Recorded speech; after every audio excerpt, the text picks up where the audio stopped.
going on? What's up, everybody? Welcome to the adult table. Are we on number 9? We're on number 9. That is very exciting. I appreciate everybody every time that shows up to the adult table. I appreciate all my guests. I appreciate the viewers. I just appreciate it because y'all don't know. It be hard out here in these civil rights litigation streets. It's very tough. It can be very macabre at times. So the adult table is just my place to come and link up with other adults, kick it, chill, talk. We have serious talk. We have not so serious talk. And it's almost part of it's like my therapy. I mean, I have actual therapy, but then I have this too. So I appreciate you guys like you just don't know, because it's always good to have an opportunity to kind of let your hair down and just talk, have real conversations with real people. Today was a hectic day for me. It started super early. I had magistrate court this morning, which is like where people get their initial appearances. So I usually don't. I am a lawyer in real life. I always say that, I'm actively practicing and actively litigating and actively in trials. So I'm not just a lawyer that doesn't actually lawyer. But I haven't been to the courthouse in a while. So they got me out to the courthouse this morning to get somebody a bond. So I did that this morning. And I just realized how much I miss the courthouse energy, like that whole vibe. So I don't know, maybe I'll pick up some more cases so that I could go hang out in my old stomping grounds and see what's up. So we have a packed show today. We're going to have Anton Daniels, which I saw on IG earlier. You guys were excited about that. So, and I am too. So I look forward to it. I know attorney Simone Redwine is going to pull up. My boy Rillo is going to pull up. So it's going to be a super, super fun show. I want to remind you guys, of course, that we have the Shanquella Robinson rally on May 19th. We are almost there. We're only 8 days away. It'll be in Washington, D.C. All the information is on my IG. It's on the Frontline Law page. It's everywhere. So please, if you're in DC or if you're in the area, definitely pull up, support the family. I know a lot of people are like, why are y'all doing a rally if the feds already said they've declined charges? But there's still a clear path to justice in the case, because all the United States has to do at this point, the State Department has to authorize the extradition process for that process to begin, because Mexico's already completed an investigation and named an aggressor in their case. So all the United States has to do is approve the extradition for that process to begin.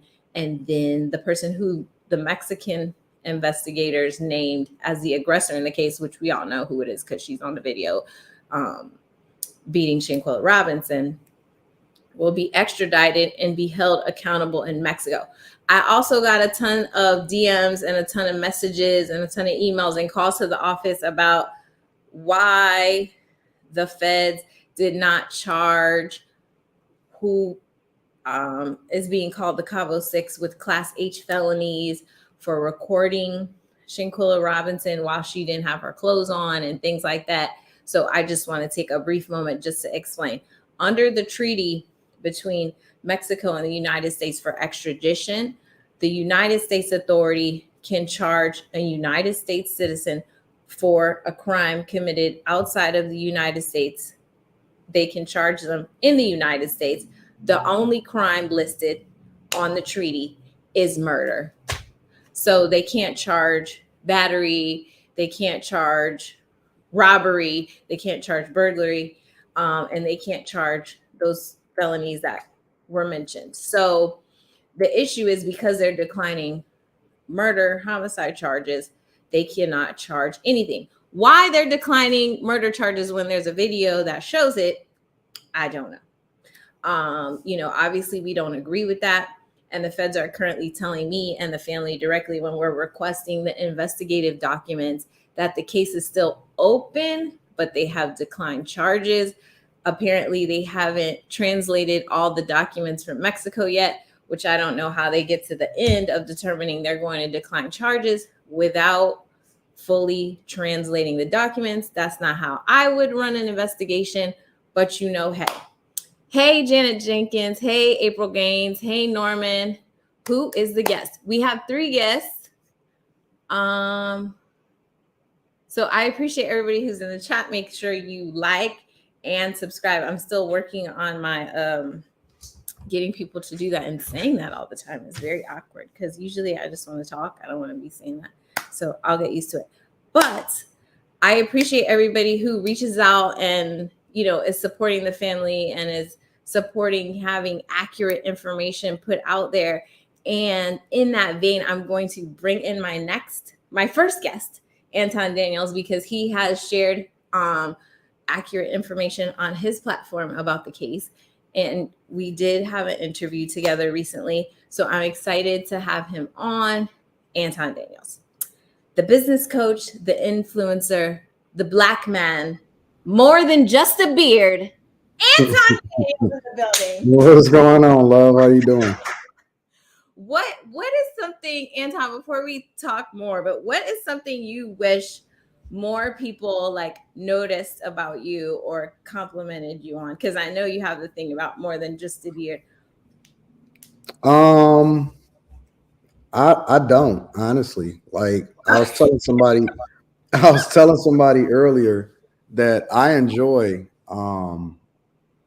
being notorious. I enjoy being a villain sometimes. I enjoy being, the person that adds value. So I enjoy every single hat. You know what I'm saying? I think that I deserve everything that I get, the good, the bad, all of that. So I don't have anything to complain about because my life is absolutely incredible.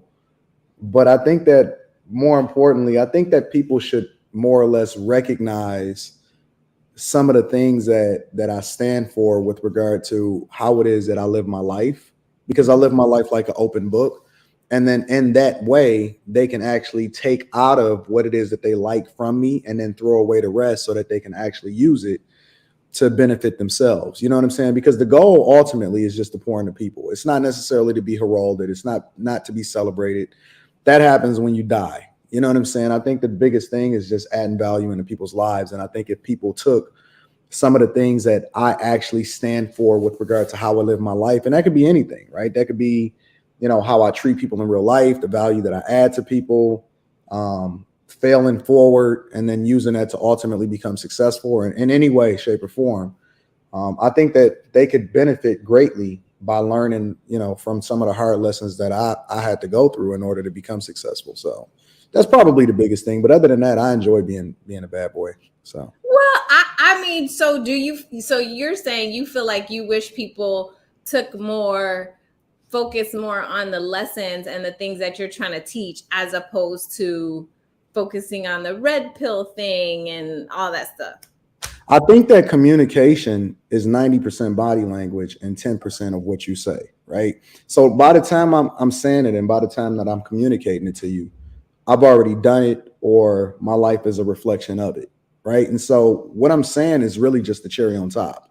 The way that I live my life or how it is that I do things, I would never tell somebody to do something that I haven't already done, or I haven't already mastered or exhibited, or I'm a reflection of, or anything like that, right? So I'm really on the space of, and excuse my language, of a fuck your feelings type of thing, right?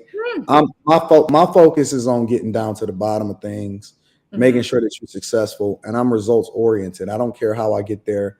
I don't care if you hate me by the time we get done, as long as you get what it is that you need out of it. That's really all that matters. So, I'm cool with it. Okay. What's up, Sherelle? Hey, Darika.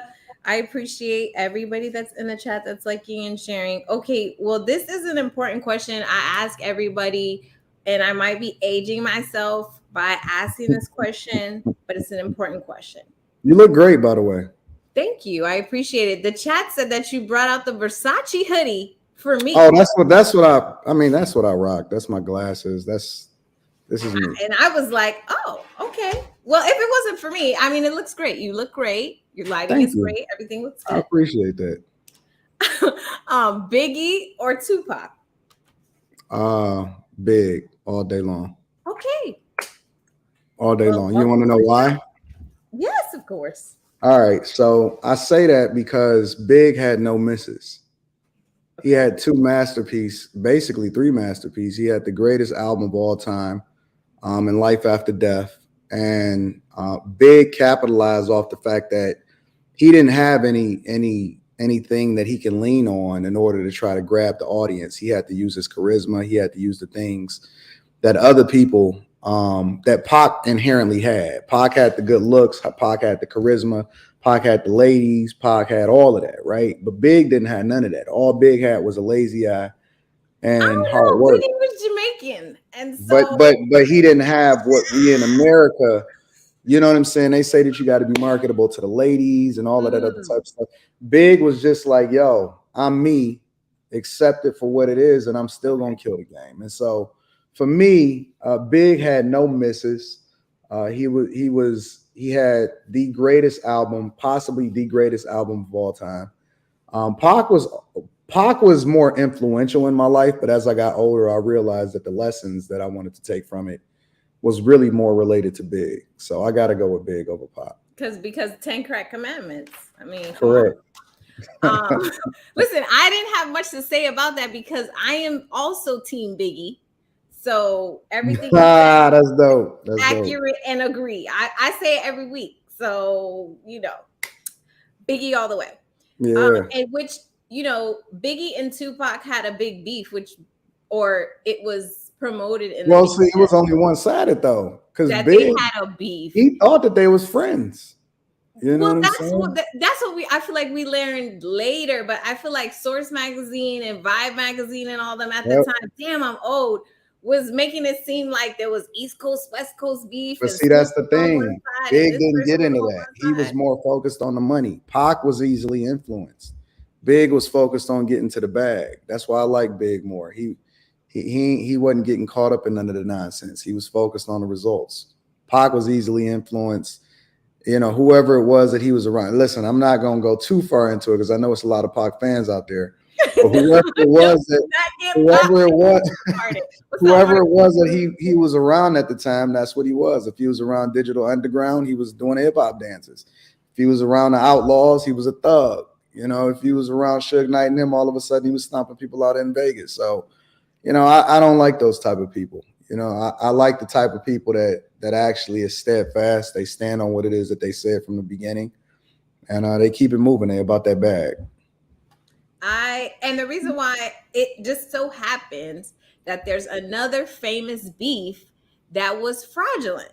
I don't know if you heard about this. What's that? MLK and Malcolm X, we've been learning for, in civics class that, MLK was one way and he heavily criticized Malcolm X. It's a very famous quote or whatever. Huh? Of course they did. They beefed. Of course they did. That they had this beef.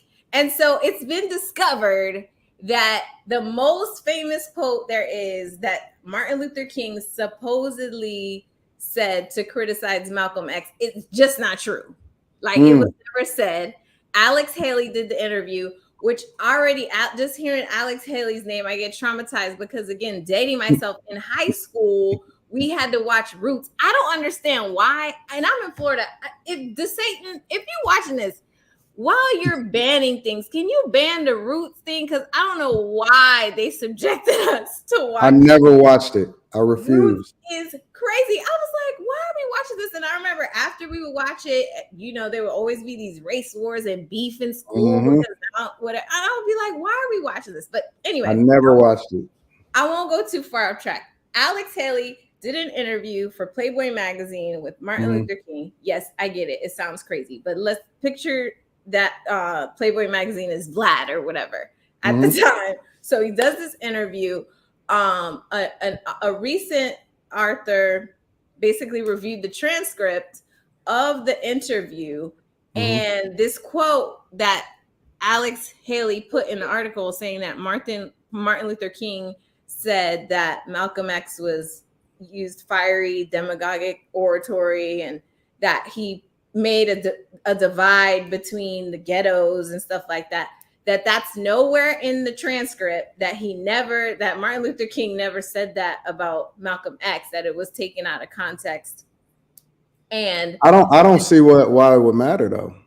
I don't know why you gotta like somebody in order to like. I don't see it as a problem to not. I don't even agree with 100% of what my mother say. You know what I'm saying? Like I don't see the problem in disagreeing with people or not aligning with somebody based off of what it is that you think that their strategy is and it don't align with yours, I don't have a problem with that. If he didn't like him, and if he said that, yo, I don't mess with Malcolm, I don't see what the problem is. No, I don't think there's a problem whether they had beef or not. I think the issue is that we teach in history classes that they're so divergent in their views. Yeah. And Martin Luther King gets whitewashed, for lack of a better words, a lot of times, and is painted as, less radical when he was in fact more radical and more aligned with Malcolm X than we've been taught, or that has been presented to us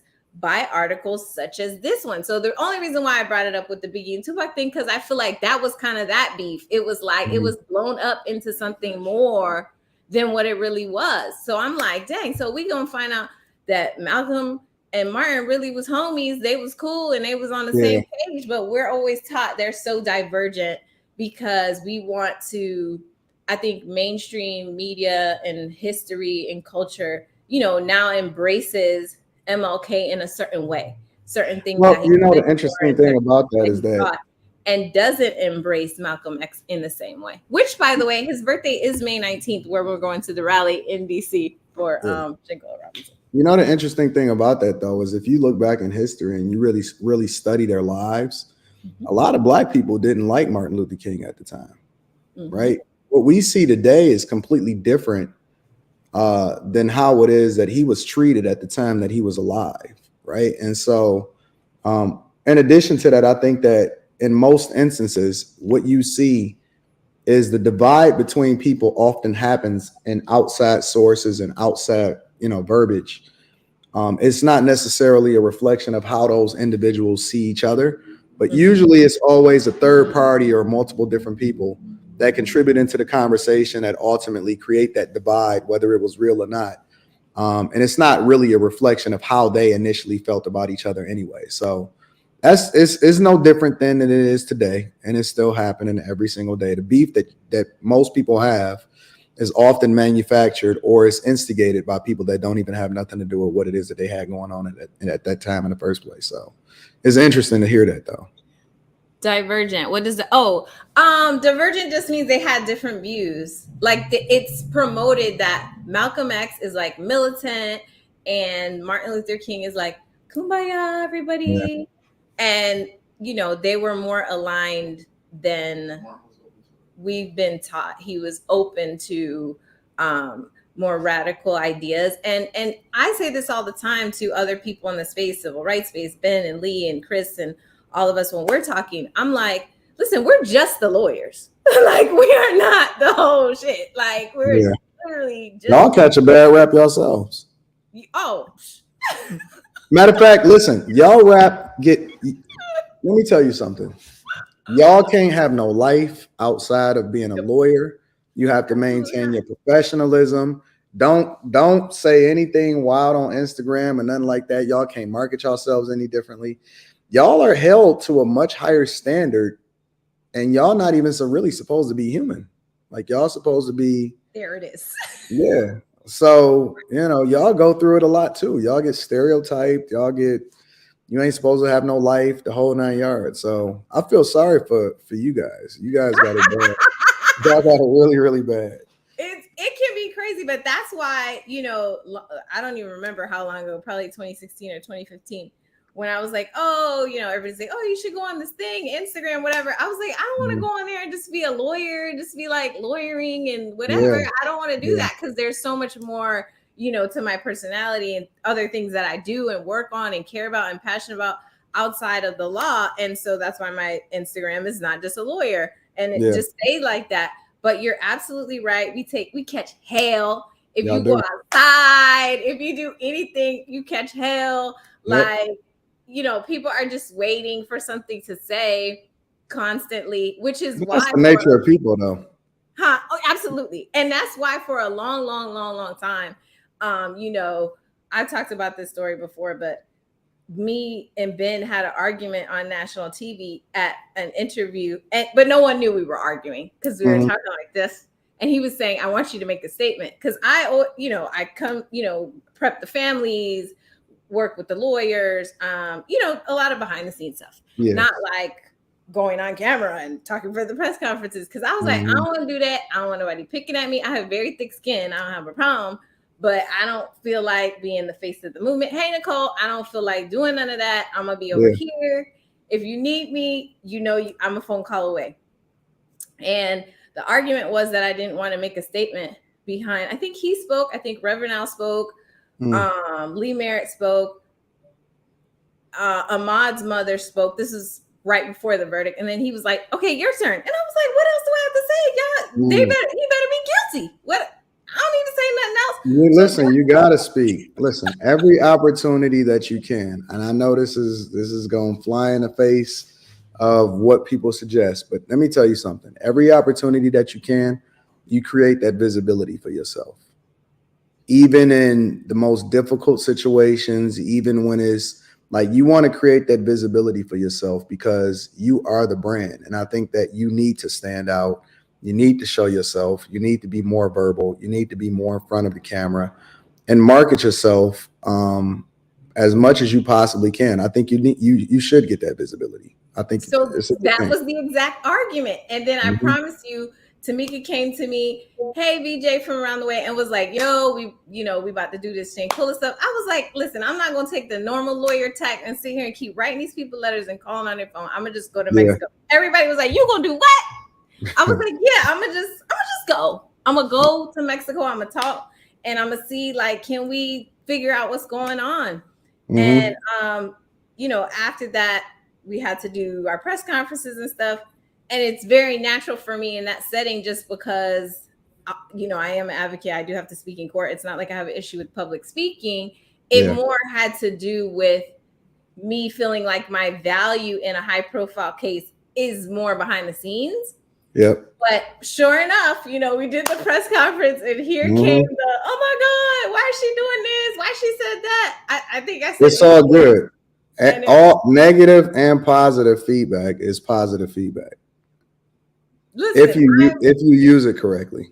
Whatever I have to do to get the point across that there should be accountability in Shanquella's case. And I really do believe that this work is the most important work of our time. And so I'm extremely passionate about it. I care about it. So it's fine. I'll take the licks. I'll take people saying all kinds of crazy stuff. I'm like, it's fine. I've been through worse. I have 6 brothers, so I can handle it. It's all good. 6 brothers? Yes, I do. So it's all good. And I was born in Miami, so man, it's a lot. I'm surprised you ain't speaking Spanish by now. I'm prepared. I'm prepared for whatever, really. And a lot of times, don't let the smooth taste fool you. That's what I try to tell people because they be like, oh my God, how is she gonna argue with people and do stuff? I'm like, when it's time for that. Do you like litigation? What part of being a lawyer do you like most? Okay, I became a lawyer because I wanted to be a social engineer. And I felt like all the people that were on the front lines of change were lawyers. So that's always been my focus. And when I realized the places where our people were hurt the most was because our civil rights are not honored, that's kind of why I slid into that space and became a prosecutor so that I could work on my trial lawyer skills and did a lot of criminal defense after that, because obviously as a former prosecutor, already what the other side is doing and what's happening and how to defend better, which I took a lot of criticism for becoming a prosecutor out of law school because people like, you a black woman, why are you going to work for the man? I was like, actually, we need reasonable people over there too, because prosecutor has the discretion.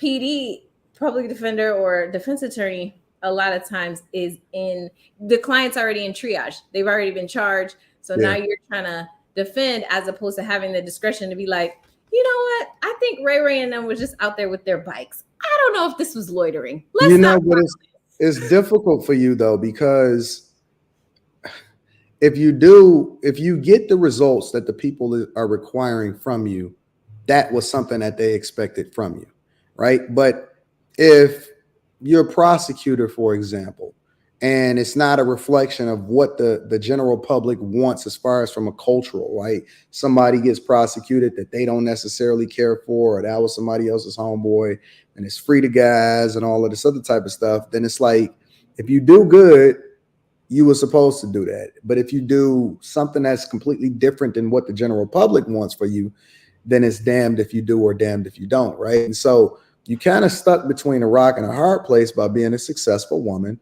Also, you know, you pretty, so you don't fit the narrative of what most lawyers look like, right? And so it's kind of a difficult situation for you to be in, because you're navigating in a space that's not necessarily dominated by women on top of that, right? And you open to the criticism because now we live in a information age and social media, which just makes you more available to the general public. And so a lot of people don't know how to navigate that space because it's still very new to a lot of people. But I say embrace it, right? Embrace all of what comes along with it, because it all continues to work in your benefit if you know how to leverage it correctly. You know, in order to continue to build your brand. I think that you can leverage that and you can be really, really great at it. Absolutely. No, I appreciate that. I think for me, the past 3 to 5 years in my career have been the most authentic, because I've had to have those conversations with my colleagues and with my mentees and stuff, of just saying, hey, you don't need, and especially, and the reason why it came up was because I was working a lot in the broadcast space. And the expectation of a Black woman in the broadcast space is, first of all, I literally was told, I won't tell you what network, that if I wanted to continue with the network, that I needed to cut my hair, because having long hair and the Barbie look is more reserved for white women, Really? not Black women. And so I didn't work with the network anymore, but it made me say, you know, I'm always going to be my authentic space. Like if I'm in a press conference and I feel that the feds is capping, I might say it. I haven't, but I'm saying it is, whatever is authentic. You know, I'm always going to present as my most authentic self. Professional. Was it a difficult decision to walk away though? Was it a difficult decision to walk away from? So it was easy for you? Yeah. Wow. Yeah. That's pretty good. Because the thing is, you know, because of intersectionality, you know, I'm Black, I'm a woman. We have a specific type of microaggression and oppression that's active at all times. You know, I go to court, it's like, oh, are you the court reporter, or where's your attorney? All the time. And I'm 16, 17 years in deep, you know what I mean? Like, it's not like I'm a baby. Like people, and then usually now, you know, the judges or other people be like, that's Sue Ann, why you don't do that? You know, like stop tripping. But let me ask you a question. Do you guys think that, okay, because I'm assuming because you work in the same county or work in the same district or city or whatever like that, that you guys go before the same judges on a regular basis.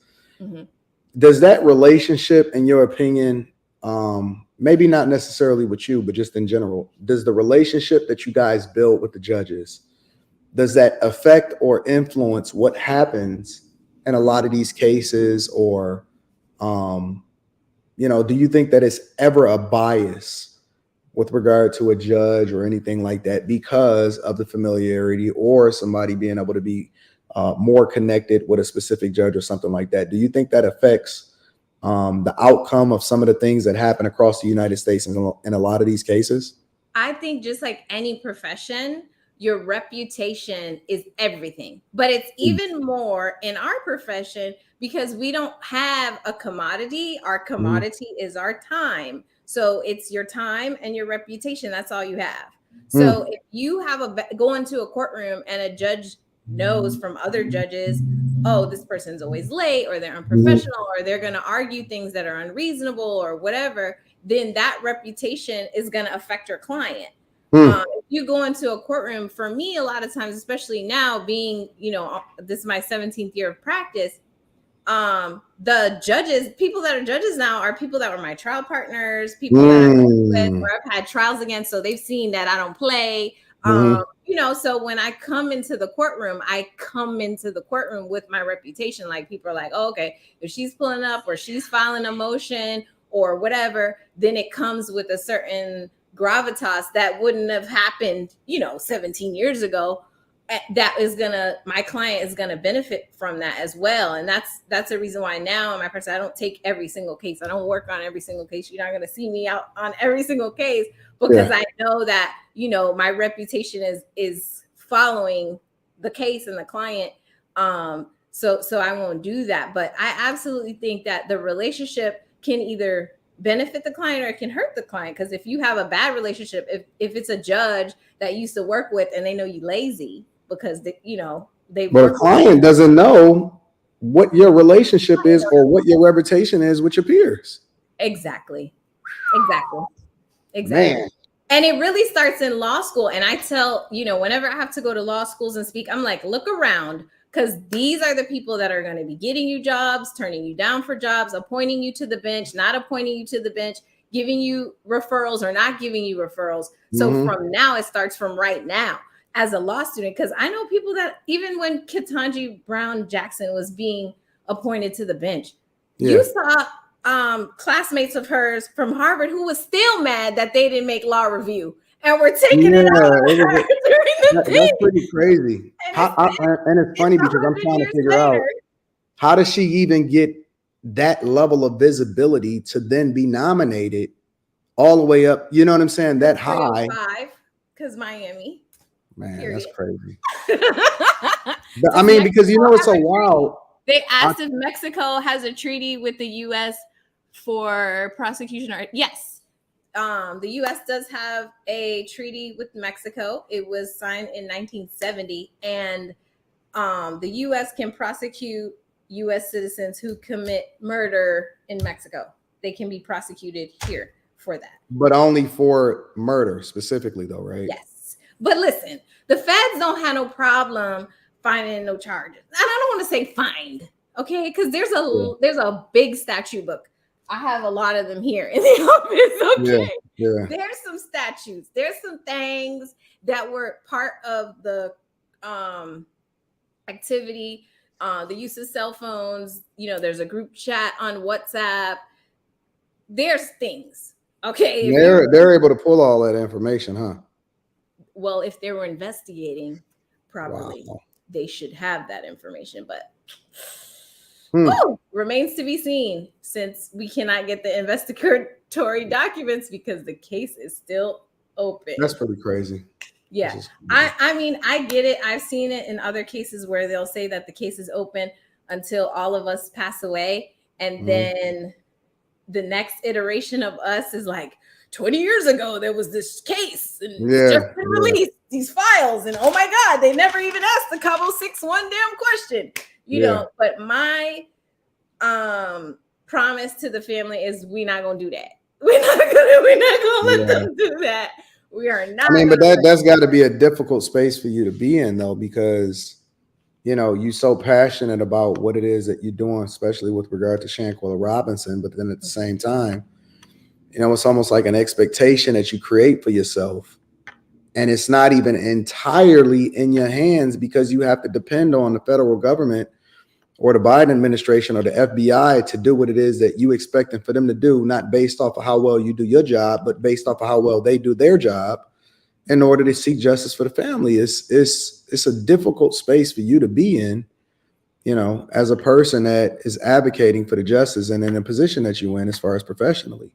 Right. And you have to constantly be saying, even if these 2 steps forward are just 2 steps forward, like we just started getting convictions for officers that, kill unarmed Black men. Not convictions, arrests. We just started getting arrests. And then, oh my God, somebody got convicted. So it's like slow and steady. You have to know that the work, and even when you take your L's in the civil rights litigation space, like even when you're taking your L's, that it's setting up for a future win for someone else, even if it's not that particular case. So that's why a lot of times when people are like, oh, you didn't get to do this, or this happened, or this person didn't get arrested, or charges didn't get filed by the feds in Shanquella's case, it's like, it's cool.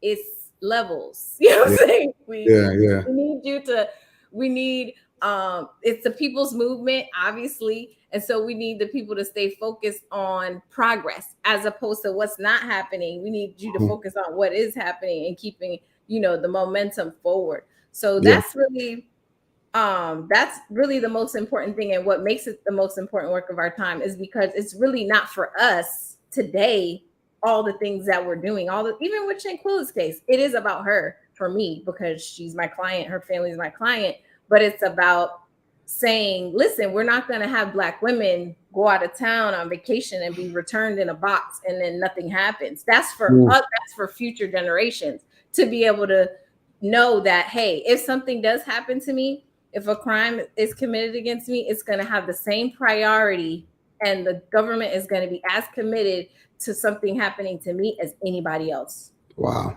That's not for her. It's not going to happen.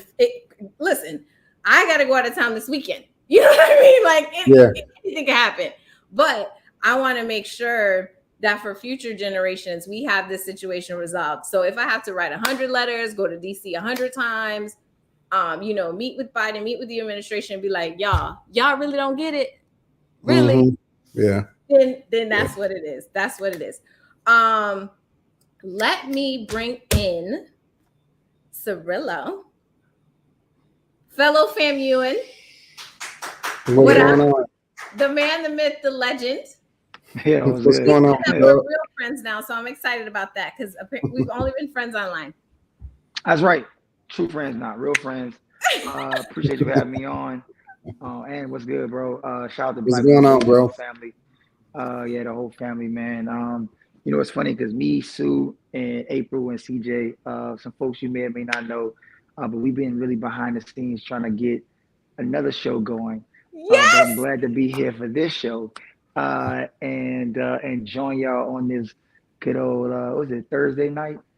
Thursday night. Yep. And I haven't really done much of this because I was working in the city of Baltimore, recently resigned from my director of comms position, and so now I'm a bit more freer these days, thankfully, and I get to go back doing what the hell I like doing, with just talking shit on air.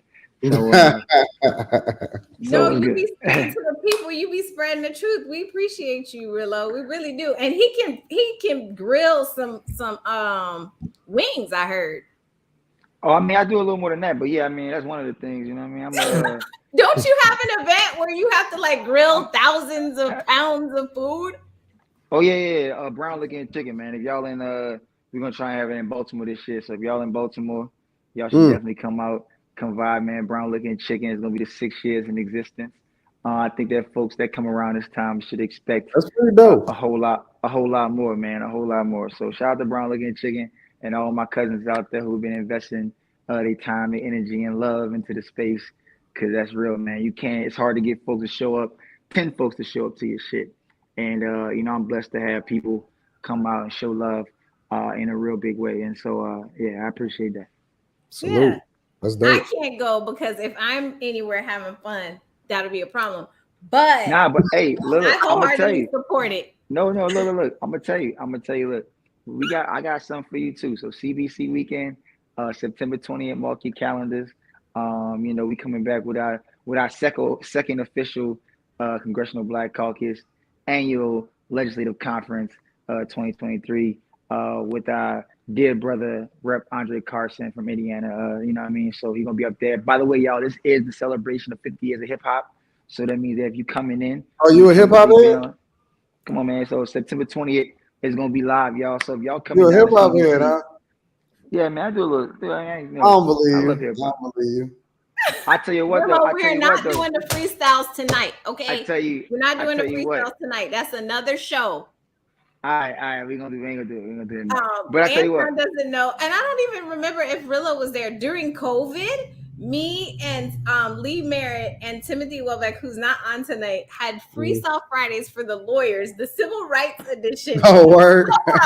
In Clubhouse. Because we were so like, we were like, okay, we finna just freestyle on Fridays. That's it. AJ Calloway came and hosted it. It was crazy. It was crazy. It was legendary. It was legendary. As a lawyer that did the opposite of what Sue did, which is I went straight into policy. I didn't really I didn't do the whole Why would come you do out such a presence thing? law. Well, honestly, it's funny because I went in there, I'll tell you this. Look, Sue got this real nice story about what she wanted to do when she got to law school. She wanted to be a social engineer, and that's cute. That's what's up.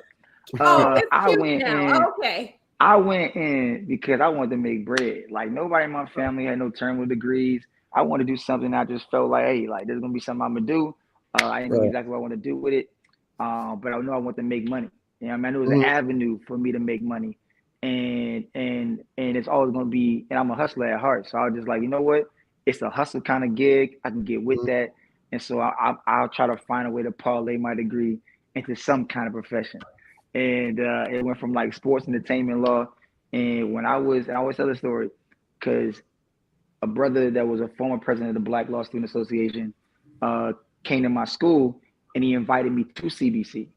And because of CBC and my exposure to it and the whole vibe, just being an entire weekend, man, like I was like, nah, bro, DC where I'm supposed to be at. And Mm. came to DC, bro. I never looked back. I thought I was going to Cali and have this whole career in sports entertainment law, bro. I went to Eugene, Oregon, University of Oregon for the inaugural Sports and Law Institute. Shout out to Robert E. Lee, man. What up, E. Lee? Mm. And decided to do otherwise, bro, and really do something that is, I feel, material to a lot of our lives in terms of policy and implementation of policy and making sure they got the right minds to be able to understand and read beyond the four corners of a piece of paper and understand that what that means, for our people specifically. And so, that was once I understood that, right, and words do matter in a real way, and it wasn't just some theoretical thing somebody told you in the book or in the classroom. When you got to sit down and actually understand and see how politics at the highest level actually operates, it's a bit different. And then secondly, what I want to say is too about the old Supreme Court nomination process, and whether you on Supreme Court or the district court level or appellate level, it's politics. Like you still got a network. Right, that's And what you I was still gonna have say. I to. was like, Rillo, you saying you did the opposite of me, and I feel like you ran head first into the damn beast, going running up with the legislatures and stuff. That's You know, all. the thing about it though is like as I'm hearing y'all talk, first you, Suan, and then you, Rillo, right? Everything that y'all telling me, because even when I asked the question about specifically reputation and judges and interactions and who it is that you knew in law school and all this other type of stuff, the entire conversation is based off of the same thing that we experience in corporate America, which is it's the relationships. People do things also because they like you, not necessarily just because you're the best at what it is that you do. Reputation supersedes. You never get a second chance to make a first impression. All of these things are basically surrounded by A, sales, and then B, politics, right? If people don't like you and you're unable to get along with the necessary folk in order to really be able to get the results that you want, then you're not going to be as effective and your talent is not going to carry you where you're not culturally accepted as far as your ability to be able to work with other people. And so everything that y'all telling me right now and what y'all describing is basically politics. Right. All of it. Everything. If somebody tell you they don't do politics, that's crazy to me. Because even if you don't think you're doing politics, if you somebody trying to scale, you got to understand the politics of your own profession. It Right. don't necessarily mean that politics and folks running for office and you understand policy. But at the end of the day, there's some policy that's reenacted, promulgated, mandated, however you want to say it, that's guiding whatever you do in life, right? Whether you want to believe it or not. And Yeah. I'm not the first person to say this, and I won't be the last person to say this. Mhm. But I just feel like a lot of times we are led astray by folk that sound good and they talk a good game, but in reality, I do believe like sometimes I listen to folks, I'm like, man, we gotta. It's a yes and thing. I think a lot of times we gotta be either this way or that way. We gotta either be an advocate or an activist. But I'm like, yo, we need it all. I think that That's true. There are we gotta many, burn it. many paths to the revolution. I don't want to forget because I have to bring in my sister in the law, Come Attorney on, Simone Redwine, bring it on in. because she's here waiting, and we all are in depth discussion. And I know Attorney Simone Redwine is going to bring her vibes to the conversation. She's going to give us life. Here she is, Attorney Simone Redwine. What's going on, My love? sister-in-law in the building. What's up, boo? What up? She muted, I think. I think she muted. Oh no. Nah, she not muted. I couldn't hear her. Oh no, she is Here we muted. go. Oh, yeah. There we Okay. go. There we go. There she is. Hi, I, guys. I am so happy to see you as always. Thank you. I'm happy to be here, girl. I'm just getting back from Mexico. Yes, that questionable little country, bless their hearts. Yes, that's why I am all tanned and burnt like a lobster. But I couldn't not at least stop by and come through. And I wanted to say, I don't know if I'm saying it right. Is it Cirillo? Oh, Arilla. yeah, it was good. Nah, So nice to Cirillo, meet you Rillo. in person. I've I been know, following you, it's and I feel been. like I know you. Yes, I think at least for the last like 2 years. So I mean, shout out to all Yes. your success. Thank you. It's been a blast to watch. So I appreciate you. But I think Y'all got this whole family do thing, your this thing. family vibe going on Welcome with y'all. to the family, I Anton. see y'all working together, having a good time, Yes. waking up with each other in real life. Yep, And in Anton, real I'm a bit life. familiar with your work too, so I just wanted to say I'm so glad that I could join the both of you guys Shout here out to you. tonight. Thank you. Thank Listen, you. I've got so caught up in the conversation. I missed a whole segment of the show, which is the What the Bleep Person of the Week. And it's really two people. The first person will be Fast. Tory Lanez talking about what Antoine was asking about. He gets denied a new trial, and then he's over here telling the black judge, "Oh, I could be your son," or whatever the case may be. While he had Jose Baez. Shout out to Jose Baez for taking that case. People, I know Jose's phone be ringing because people be like, you know what? He got Casey Anthony off. I'm gonna call Jose. I don't understand honestly the whole look. And you know what's funny is though, if Tory Lane says I could be your son, you're right, you could be, but you're not. And I also think that you did some things. Rillo's one of them rough judges. Yeah, my son ain't like- shooting women. But Like, you're not. yeah, I mean, we not, yeah, but you're not, bro. Like, I mean, we could be a lot of things, but we not. And I think But that what you're you should have been, I think what he should have been was actually somebody that was a decent human being, right? And knowing that I'm gonna pull a gun on somebody and think you telling a joke, and then by you telling a joke, somebody is harmed and a community is harmed, and then you think you're gonna walk away from it like scot free. I just don't understand in what world you think that that's actually a thing. So I don't know. For folks out there still supporting Tory, He thinks that it's weird. a thing because the victim of the crime was a black woman.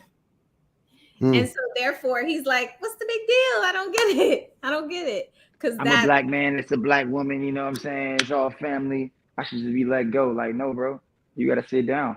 Well, So I mean, go sit down somewhere and that's he it. knew that based on the intersectionality of the victim, Meg Thee Stallion, that the court of public opinion would throw her under the bus way before they even looked at any evidence or knew anything. He was like, well, what Megan doing there? And is she sleeping with him? And is da-da-da-da-da, as opposed to, wait, she got shot. You think so? Got You injuries. think so? What? That happened in real time. I gotta disagree with you.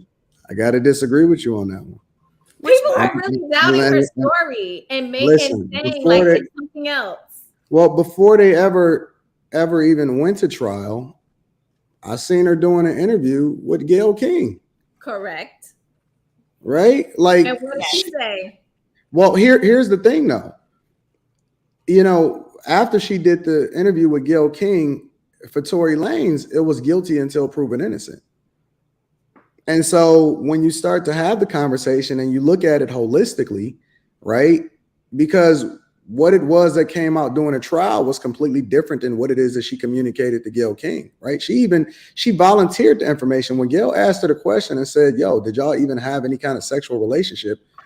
She said no. And then her story changed, right? And so that's not a volunteer though. Well, but here's the thing. No, it is a volunteer because she can choose not to answer the question. She wasn't on trial, right? This was a voluntary interview that she didn't have to show up for. So when you start to have that conversation and you say the court of public opinion prior to her actually going, the trial actually, coming to fruition. The reason why she went to the court of public opinion is because Tory was releasing songs. He was releasing songs addressing the facts of the case. And she was like, hold on. And to me, the part of the story that always gets lost, of Megan's story that gets lost, aside from the fact that she got shot and actually had injuries and went to the hospital and was treated for a gunshot wound.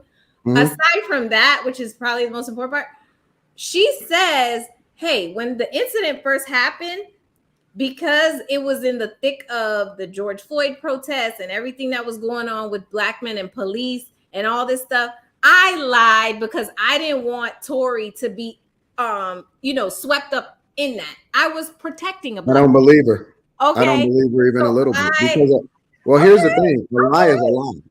A lie is a lie is a lie, right? Listen, and so when I have to hear somebody say that they lied, it then starts to, for me, it feeds into the credibility of how do I know what you're telling the truth about and what you're lying about, right? Because for me, I try to be objective enough to remove my opinion about what I feel about Tory and whether I like his music or not, or what I feel about Meg and whether or not I like her music or not. I then start to subconsciously, even if somebody in real life, right? If somebody in real life come in and they say, okay, I did X. And then tomorrow they say, you know what, but it was really Y.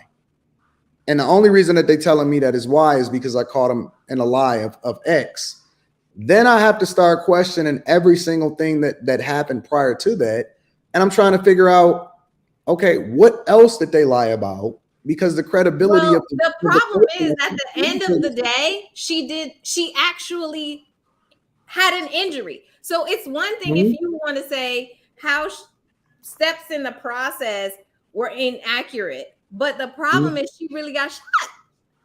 No, I feel you on that. So the issue is she really has an injury. She really is a victim of a crime.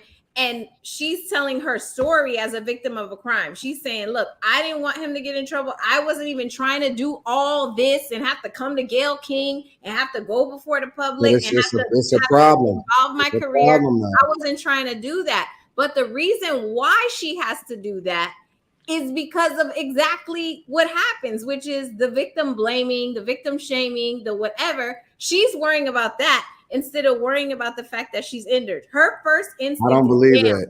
I don't believe it. I don't want to cause drama for my career. I don't want my career to go down. I don't want to have all these problems. So I have to create some sort of narrative around what happened to me, as opposed to I'm gonna just say whatever happened and it is what it is, because I know that I'm going to be supported regardless. I don't like that. And the reason why I don't like it is because too often we see men on a regular basis. I think men are the biggest victims, largely with regard to how it is that we've empowered women and just said, believe all women inherently without any evidence. Like I'll give you an example. If you take the Duke lacrosse team, they lost everything, right? Just from a woman accusing them and then coming back and saying, okay, I lied, but everything, their reputation was ruined, their lives was ruined, their scholarships was taken, everything was upended, right? If you look at, there's a recent paternity test, right, over in Detroit, where a woman basically is lying on a guy, and the only reason that they determined that she lied is because she had to come in and take a DNA test in order to prove that the child actually wasn't the guy's. Now, this guy said he's never met her before, right? She literally just named him. He's married. You don't know what was happening in his household. His check was about to start being garnished, right? And every day we see guys getting released from prison now that we have the technology in order to go back and determine whether or not some of these guys actually committed the crimes that they were accused of. And these are laws that advocated against as far as updated, even in the family court laws that were established decades and decades ago, that guys are being railroaded for. And then at the end of the conversation, we don't hold women accountable for the lies that they told in order to protect their reputation that they then threw the guy under the bus for. And so I think that the victims are really the guys, because inherently what we see happening is saying, and the Me Too movement is cool, believe all women inherently, but then we don't even question We don't even question, and it's guilty until proven innocent, especially in a time in which we live in social media, because you're already it literally was not guilty until proven innocent. It literally, but it's not just Meg, like, right? It literally was like free Tory from the jump, and still is apparently. But because our legal system is supposed to be set up to where you are supposed to be getting a trial, and it is supposed to be innocent until proven guilty. And he was convicted. But he was already convicted in a court of public opinion way before he hit the trial. And the worst part about social media today and the times in which we live in is that nothing is hidden anymore. And so everybody is influenced before you ever even hit the courtroom, including all of the jurors, because they're influenced by what's happening in society. Simone, what you gonna say? Yeah. I wanted to add something that's important also for like the viewers to consider, which is that yes, Megan lied when she said they had never had a sexual relationship. However, what's important to note is that she didn't lie on the stand. She didn't perjure herself. So as we're thinking about, well, what did the jury hear and how did the jury come to this conclusion? You have to recognize that the jury heard her say, yes, I was messing with my best friend's man. And she did admit that. So while we see that as liars, I'm just saying jurors may have processed that differently.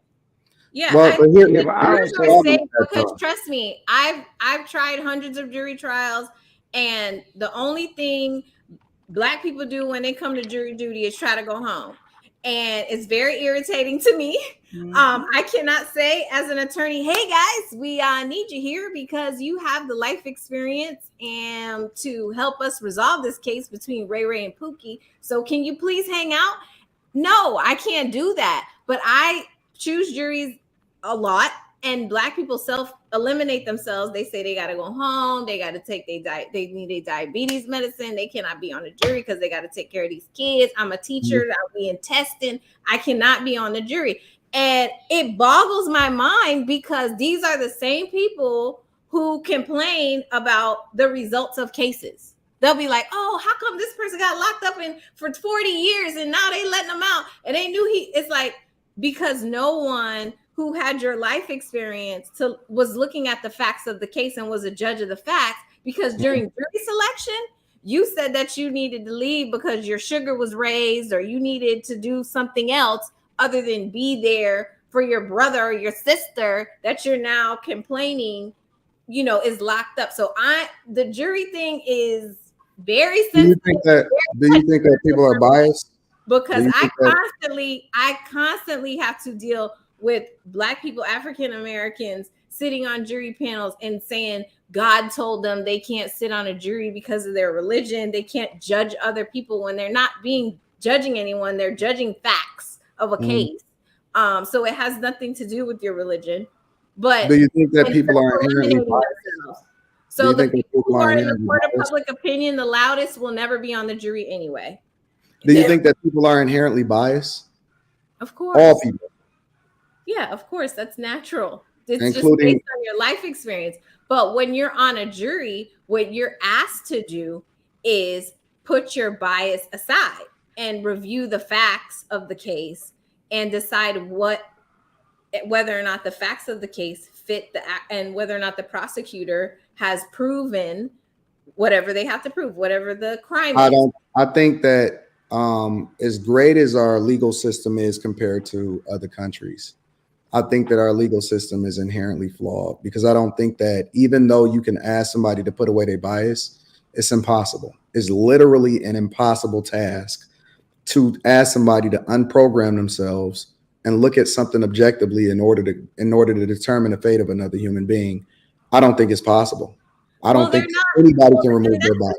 I agree with you in terms of the flaws, because nothing's perfect, especially when it involves humans, right? Because if we wanted the system to be perfect, we would just get AI, we would put the facts into the machine and then see if it pops out guilty or innocent. But that's not what we have. We have a system where you're supposed to be judged by a jury of your peers. And Correct. The issue is, most of the time at the defense table, it is a person of color. And unfortunately, most of the time, the people in the jury are not actually there in peers. They have no idea. They never been in the situations they've been in. They've never had to hustle for anything. They have no idea what their life experience is about. So they're judging facts and applying them to the law and not able to bridge the gap that you're talking about, the human experience. They're not able to do that because they don't understand anything about the person. They don't have the bias. So I think that but here's the problem though. I always say in jury selection, we're not asking you to strip away your humanity and become a computer. Your life experience is exactly what makes you valuable as a juror. You just have to be honest with the attorneys when they say, is your life experience going to stop you from being able to look at the facts objectively and look at the law objectively? I think that your life experience is what makes you flawed, though. I think that's exactly what makes you flawed. Because I'll give you an example. Why did you become a lawyer? To be a social engineer. Social engineer in what way? To be at the forefront of progress for our society, for equality, for people to be treated fairly, things like that. Specifically for Black people, though, right? I think it was based on my experience as a Black person, but I represent people that are you can't remove the bias that you have in favor of Black people. What happened? So you can't remove the bias that you have in favor of Black people because that is one of the inherent reasons why you became a lawyer. That I have bias in favor of Black people? Correct. Because you want equality, right? Equality is because you see a gap based off of your life experiences or the things that you see on a regular basis between what you think is fair and unfair, specifically with related to people of color, correct? Right. So inherently, you are biased, and we all are in one way, shape, or another, right? If I grew up, because the problem with people is that nobody truly knows who this person is, even though we're selecting them and we saying that they're a jury of our peers. Nobody is really a jury of your peers, right? Simply because I don't know if that person grew up and his mother was getting her ass kicked by his father, or but you would know. But you would know. That's the entire purpose of voir dire. That's the purpose of it. You are getting to those questions. You are asking about but that's the person's assuming life that people are honest, and people are not honest, right? They're not. I'm gonna tell you. They're not honest. Therefore, there, man, you'd be surprised, man. Now, while I'll say that many folks are like totally honest, people are generally honest about things. If you ask them straight up questions, I guess I've seen it enough where, like, if somebody says, "Hey, this case is about somebody getting into an accident or whatever like that. Have you been in an accident?" Most folks who got in an accident will say, "I got into an accident."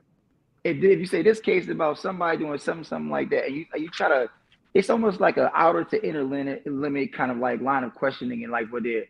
And like usually you can kind of like in some way, shape, form, or fashion drill down, like maybe not to the 100th percentile, but I think like for the majority of it, folks will generally tell you like their life experiences and what they've been to, and the type of biases that they bring to the table. And notwithstanding that, though, that doesn't necessarily mean that you could be kicked off the jury, because as Sue said in the beginning, you're asked at the very end, is this something that can actually affect your decision-making process during this trial?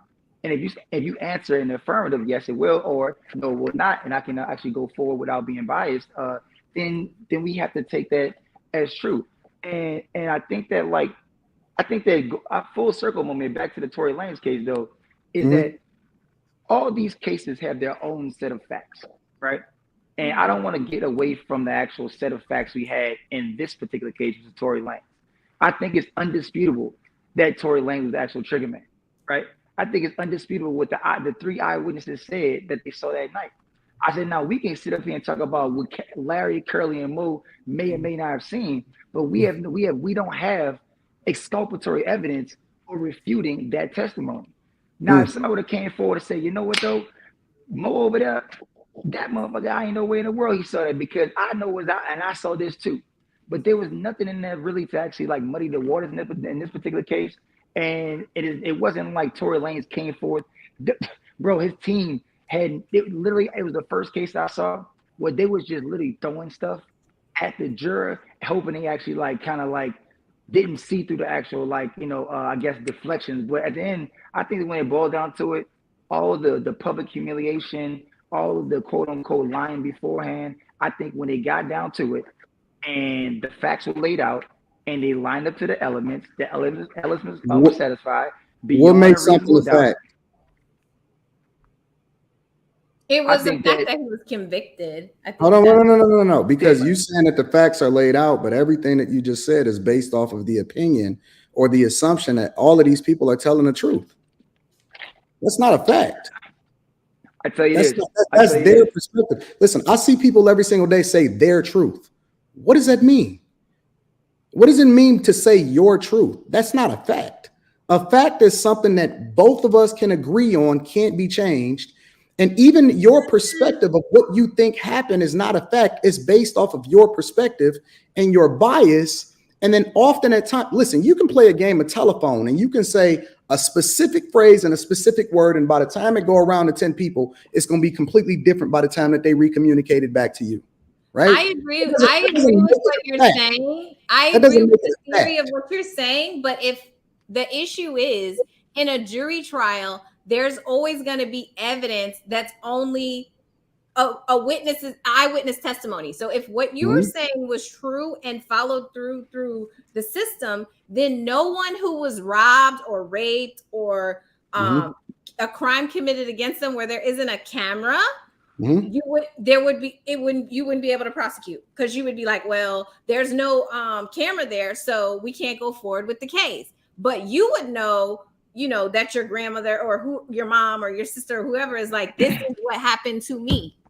The problem with that is that so I don't believe that anybody should go to jail. There's always going to be testimonial evidence introduced in a trial, and that's why you have the jury. The jury has to weigh the evidence and say, okay, you know what? She was honest about XYZ, or he was honest about XYZ, or this is how they presented themselves, because they are using their life experience. If you have people on the jury that are teachers, or I always ask the people are parents and they've had to mediate between kids, like who's telling the truth and who's not telling the truth. I'll always have parents on juries because they are able to kind of do that navigation, and they understand having to weigh testimonial evidence, because they got to listen to one kid and what one kid said, and then listen to the other kid, and then decide, make a decision. That's what you're doing.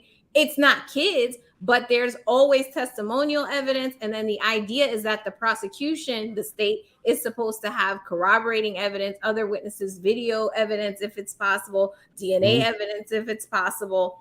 But the core of the case is always going to be an accusation.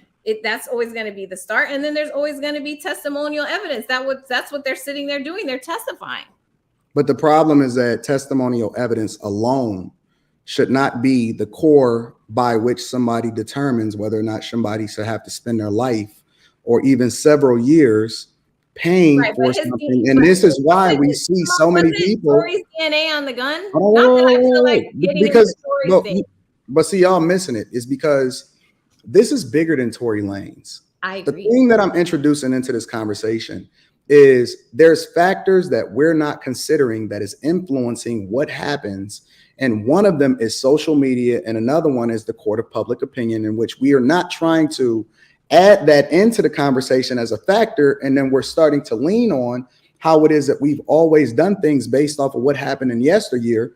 But it is a factor, and it is a contributing factor. And the fact that we only lean on testimony mainly in order to substantiate whether or not somebody should be convicted is a problem, because I think that testimony should be secondary.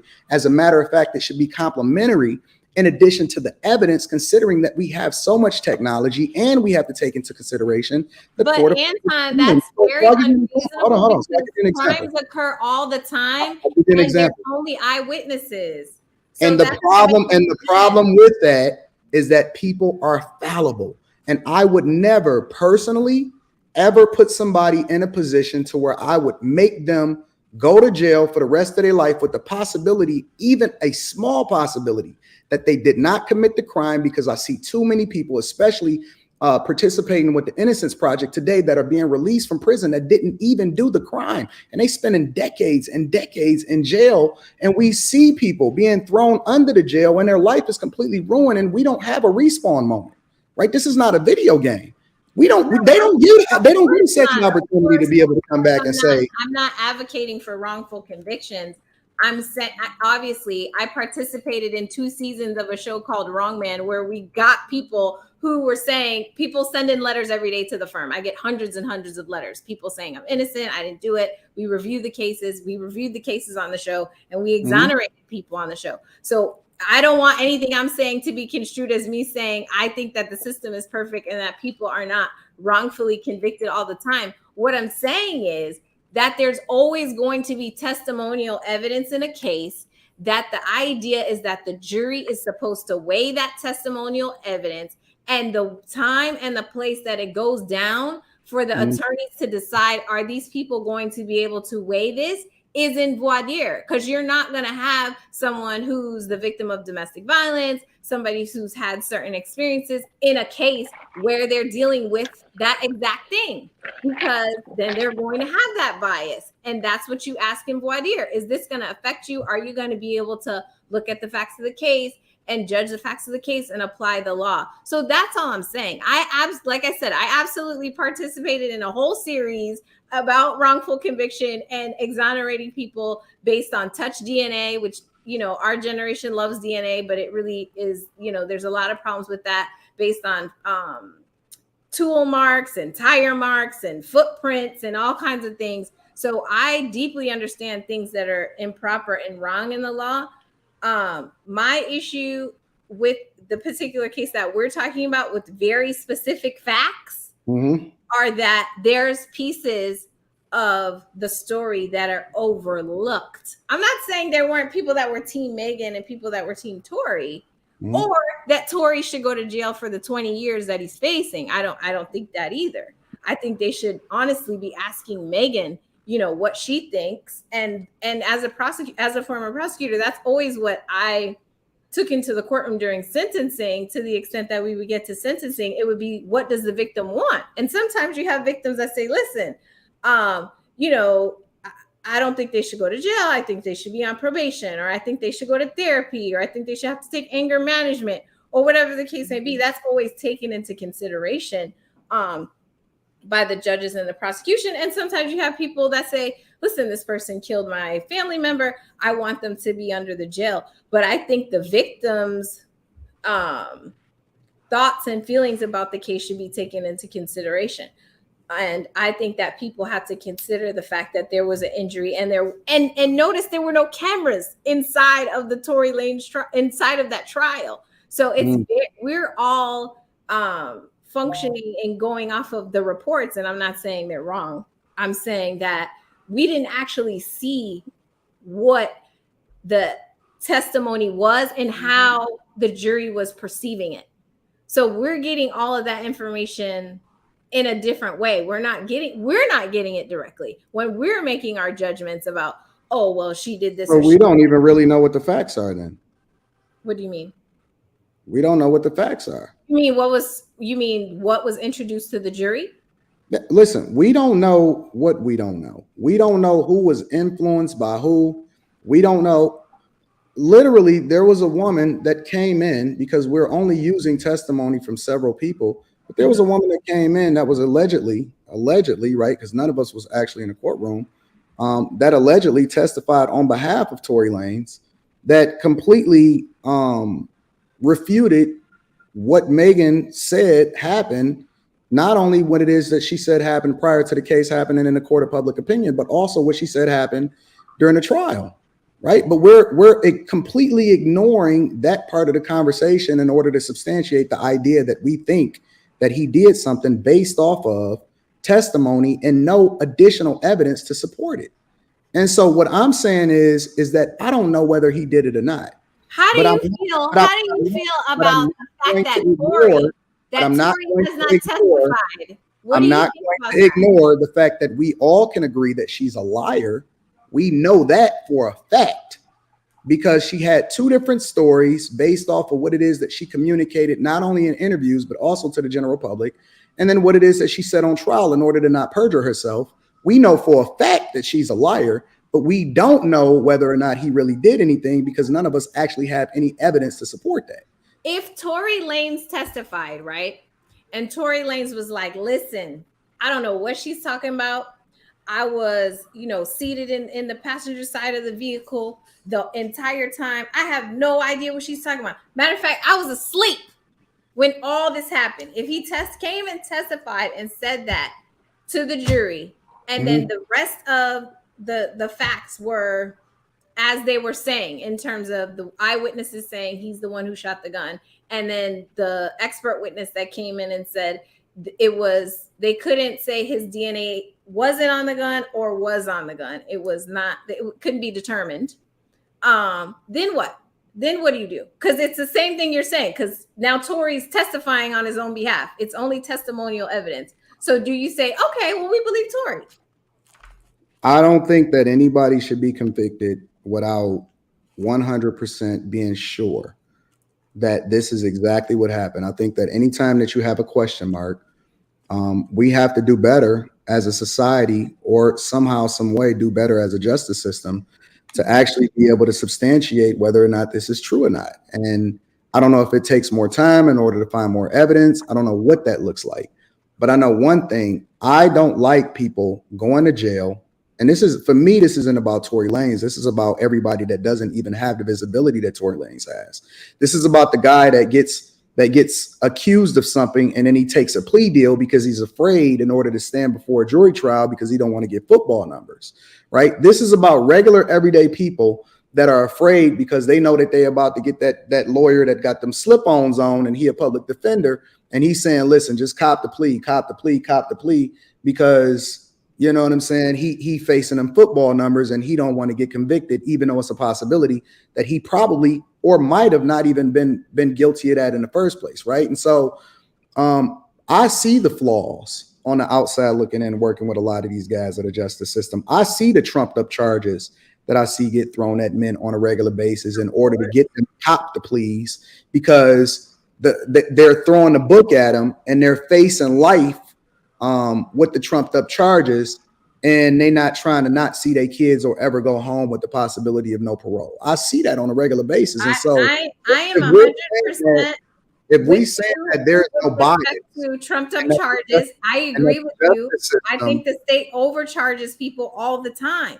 I think that the issue in this particular case, and we can absolutely put it to rest because we're still on the first What the Bleep Person of the Week, is that he is now convicted, right? So we're going from the standpoint of his conviction, and the standard in order for him to have a new trial is there has to be new evidence. It has nothing to do with the court of public opinion, our theories on the case. It's whether or not something different than what occurred at the trial can be introduced in order for him to say, I should get a new trial. And they didn't introduce any new evidence. The second What the Bleep Person of the Week is Daniel Penny. Daniel Penny is the former U.S. Marine who killed a houseless person by putting him in. Wasn't that in New York? Huh? Was that in New York? Yes, Mr. Neely. Yeah. And it's on video. He is putting him in a chokehold. There's a black person there and some other black people that are watching it. Obviously, it's on the subway, so it's in the open. And he wasn't arrested on scene. He went to sleep in his bed that night after Jordan Neely was killed. And, it's an unpopular opinion, but there's a lot of people currently in New York. Obviously, they're protesting, they're marching. It's a big deal. A houseless person is killed on the subway he has mental health issues. He did not directly threaten or become violent or touch any person or the person who actually ended up killing him. But his sentence was death for being houseless on the subway. And the person who did it went home and slept in their bed that night. He only now today, actually, earlier today, was charged with manslaughter for killing Jordan Neely. But I don't know, Anton, if you were on the bus and you put somebody in a chokehold, I don't know. If you were on the subway and you put someone in a chokehold, I don't know that you would, sleep in your bed that same night. And the question is there enough evidence there to say, okay, right? It's on video. Is there enough evidence there for you?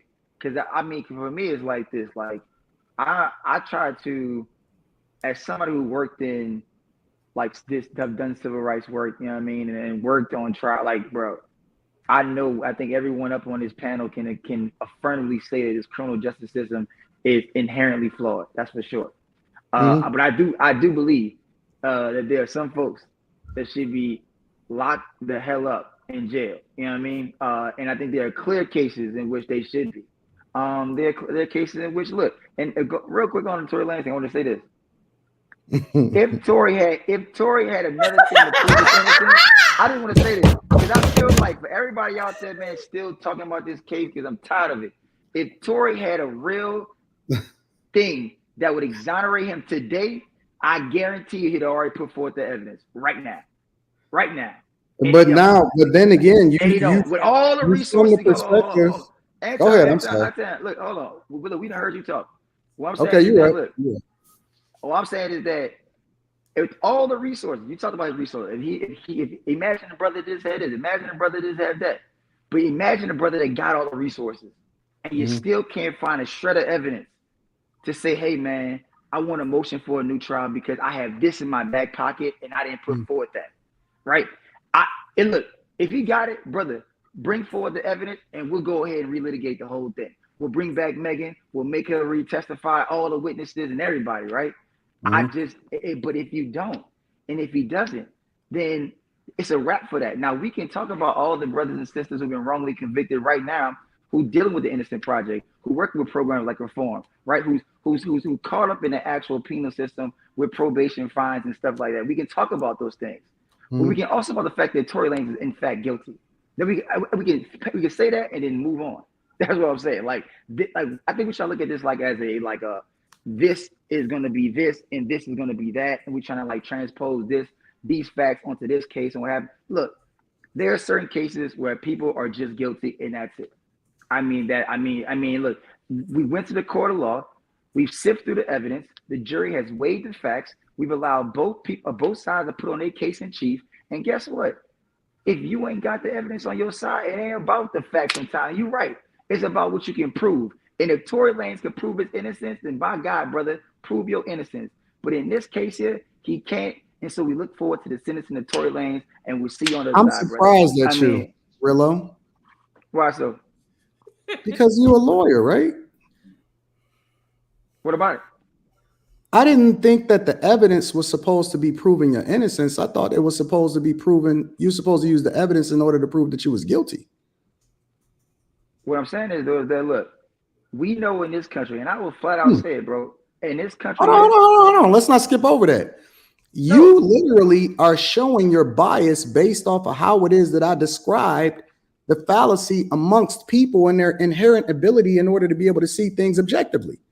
Mainly because your narrative, the very way in which you're communicating right now with regard to Tory Lanez, shows that you're biased because you're not even speaking according to how the justice system was supposed to be designed in the first place, and that is innocent until proven guilty. And you're supposed to use the evidence in order to convict me, not the evidence in order to be able to free me. I think that, let me tell you something. I think that because of an inherently flawed system, I think most people, when they go in here, bro, because of the accusatory nature, the way it's designed, is that even though they say in theory it's innocent until proven guilty, I believe that you're guilty until proven innocent. But it's not about what you believe. It's about what the principles of the justice system was built on in the first place.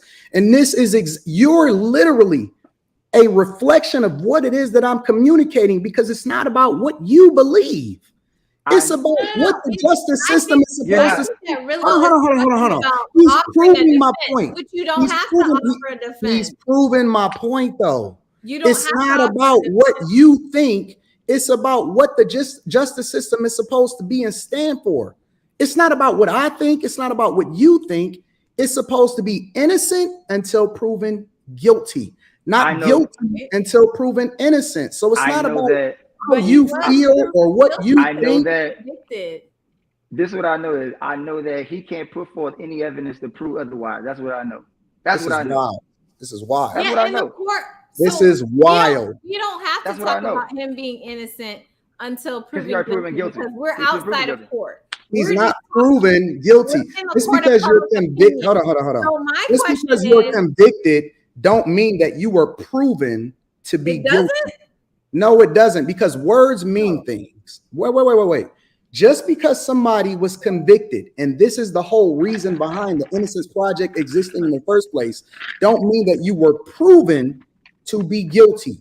Just because you secured a conviction is much different than being proven to be guilty. Words mean things. And the very fact that you're saying that it's based off of how you feel instead of based off of what the principles of the system is supposed to be in the first place shows that humans are fallible and they're inherently biased, which is one of the reasons why we have to be very, very careful when we having these conversations or we deciding who we want to convict or who to throw under the bus, because it's not about how I feel. It's about whether or not it's the truth. No, it is about how you feel about testimonial evidence, because you have to weigh the evidence. When somebody says something to you in corporate America or a claim, what evidence? You have to decide whether, based on their body language or based on whatever they say, whether you believe what they say or not. What was the evidence, though? In the courtroom, what was the evidence? Tell me what the evidence is. To say, I don't believe that. I'm not going to take that into account when I make my consideration, because you know what? I don't think she made eye contact with us. It seemed like she wasn't telling the truth. Or what was the evidence? This witness. So somebody tell me what the evidence is. Based on humans making assessments about testimonial evidence in part, and then other types of evidence. So that's what what's the evidence? There's a video in the what is the evidence? How do we is the person who's now charged with manslaughter for putting Jordan Neely in a chokehold? Oh, so we gotta go Neely. Okay, I thought we were talking guilty about right now. I thought we was talking about Tory Lanez, because he had brought it back to Tory Lanez. So I was trying to understand what the evidence was, not what the opinions of other people are, not who's incentivized in order to say something based off of who they communicating with and who their friends are and who's gonna get paid out and who's gonna be disassociated and who's no longer gonna have the clout anymore. I'm trying to understand what the evidence was. Not the court of public opinion, not social media, not what she said on your video. What was the evidence? I would say this. If you want all the evidence, right? You want all the evidence. I would say this. And I'm done. I would say you can do a FOIA request and get all the evidence you need, and you come back on, right? Once you read through all the transcripts, you come back you're the lawyer and let us know. You're the lawyer. He doesn't want the facts. He doesn't want the facts. Look, I didn't try the case. Look, here's what I do know in terms of fact. Whether you want to accept the fact or not. The fact is he was convicted of of the crime that he was on trial for. That's a fact, right? Another fact is he motioned to appeal for a new trial and trial was denied. That is a fact. Another fact is his sentencing is coming up. That is a fact. The other fact is that he's going to be going to jail for whatever crime he was convicted of. Now, again, in this time period, if he wants to continuously appeal, he can avail himself the full weight of the actual entire justice system and figure out a way to get himself off if he has exculpatory evidence to prove otherwise. In this case, though, as it stands at this very moment, he has offered no evidence. End of story. That's the facts that we know. This is wild. This is wild. What are the facts that we have? This is absolutely wild, because I think that as educated as you are, I think listen. Anton is missing the point. No, I'm not. Listen. I know that I'm the dumbest person on this panel. That's absolutely not. No. Listen. I am a lifetime C student, community college graduate. Okay, so hear me out. I'm not going to even assume that I'm even in the same stratosphere as all of the panelists here tonight, because I know that Rillo is much more educated. He's much smarter, and from all appearances, he's much better looking than me, right? So we're inclined as an audience to look at him and say, you know what? I believe him. I think that this guy, considering what his credentials is, his background, his ability to be able to communicate effectively, and that he's a much better looking guy than Anton from AntonDaniels.com, is correct. However, from a C student's perspective, I'm observing one thing, and it's very difficult for me to come off of that one thing. And the one thing that I'm observing is that I know this to be true, that he's completely avoiding what it is that I asked him in the first place. And the question was, what is the evidence that we're using to convict Tory Lanez, and that we're assuming that he was innocent until proven guilty, unless we take into consideration the court of public opinion and social media? What is the evidence that he's so adamant that Tory Lanez is guilty of? Because again, just because you secure a conviction doesn't mean that you were proven to be guilty. Otherwise, we wouldn't need an innocence project, because a conviction doesn't mean that you're just completely guilty, right? And so what is this evidence? What is this wild evidence, this smoking gun that was used in order to secure this conviction for Tory Lanez, and that you're so adamant just because it's a fact that he got convicted doesn't necessarily mean that he's guilty? I don't know, but I would say Christopher J just said it, man, because I don't know about to say anymore. And Like, he's not a lawyer, and we don't know what he looks like. yeah, I mean, like, well, I know Christopher J, and Christopher J pays me for coaching, so I'm not necessarily taking that into consideration either. But that's what I'm saying. You're not taking it into consideration because you have a life experience with him that makes you say, you know what?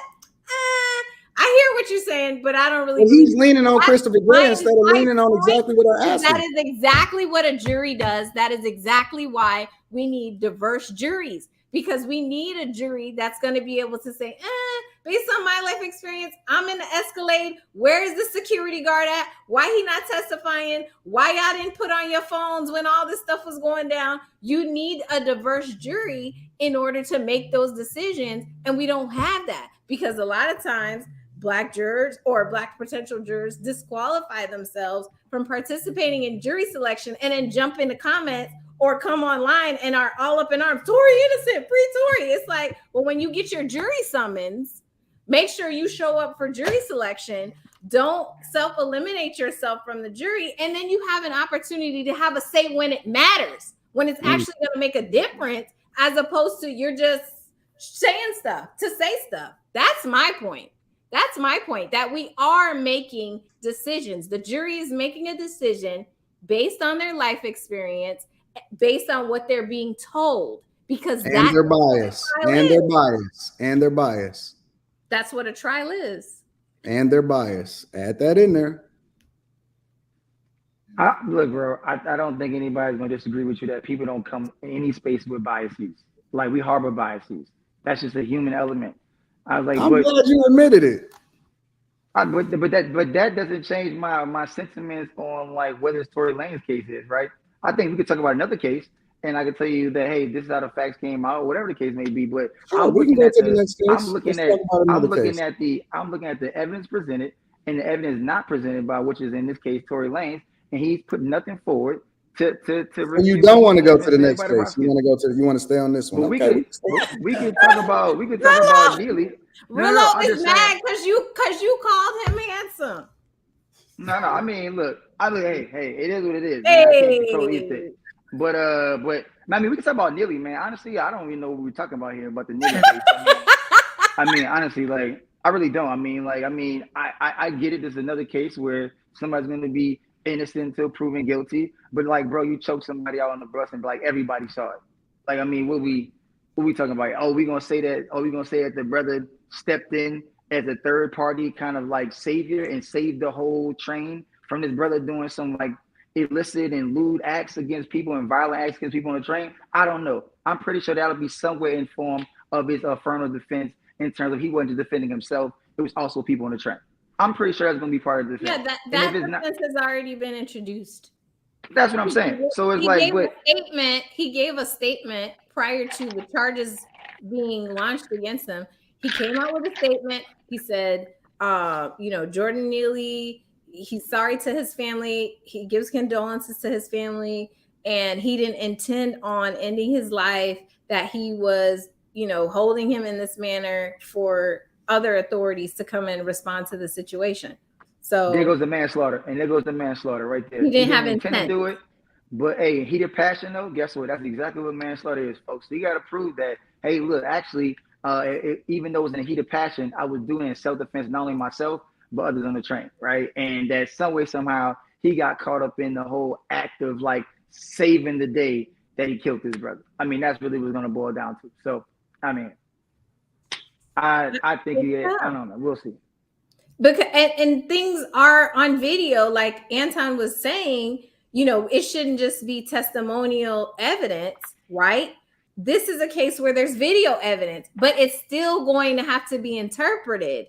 So it's going to have to be interpreted in terms of, okay, we're all seeing him put Jordan Neely in a chokehold, but his interpretation is, hey, I was just holding him. I didn't mean to end his life. That wasn't my intent. I was trying to save other passengers on the train. We have to interpret a video, which, you know what else? Another case that happens in? Shanquella Robinson's. No, that's way different. No, it's not, because it's the same in that there's video.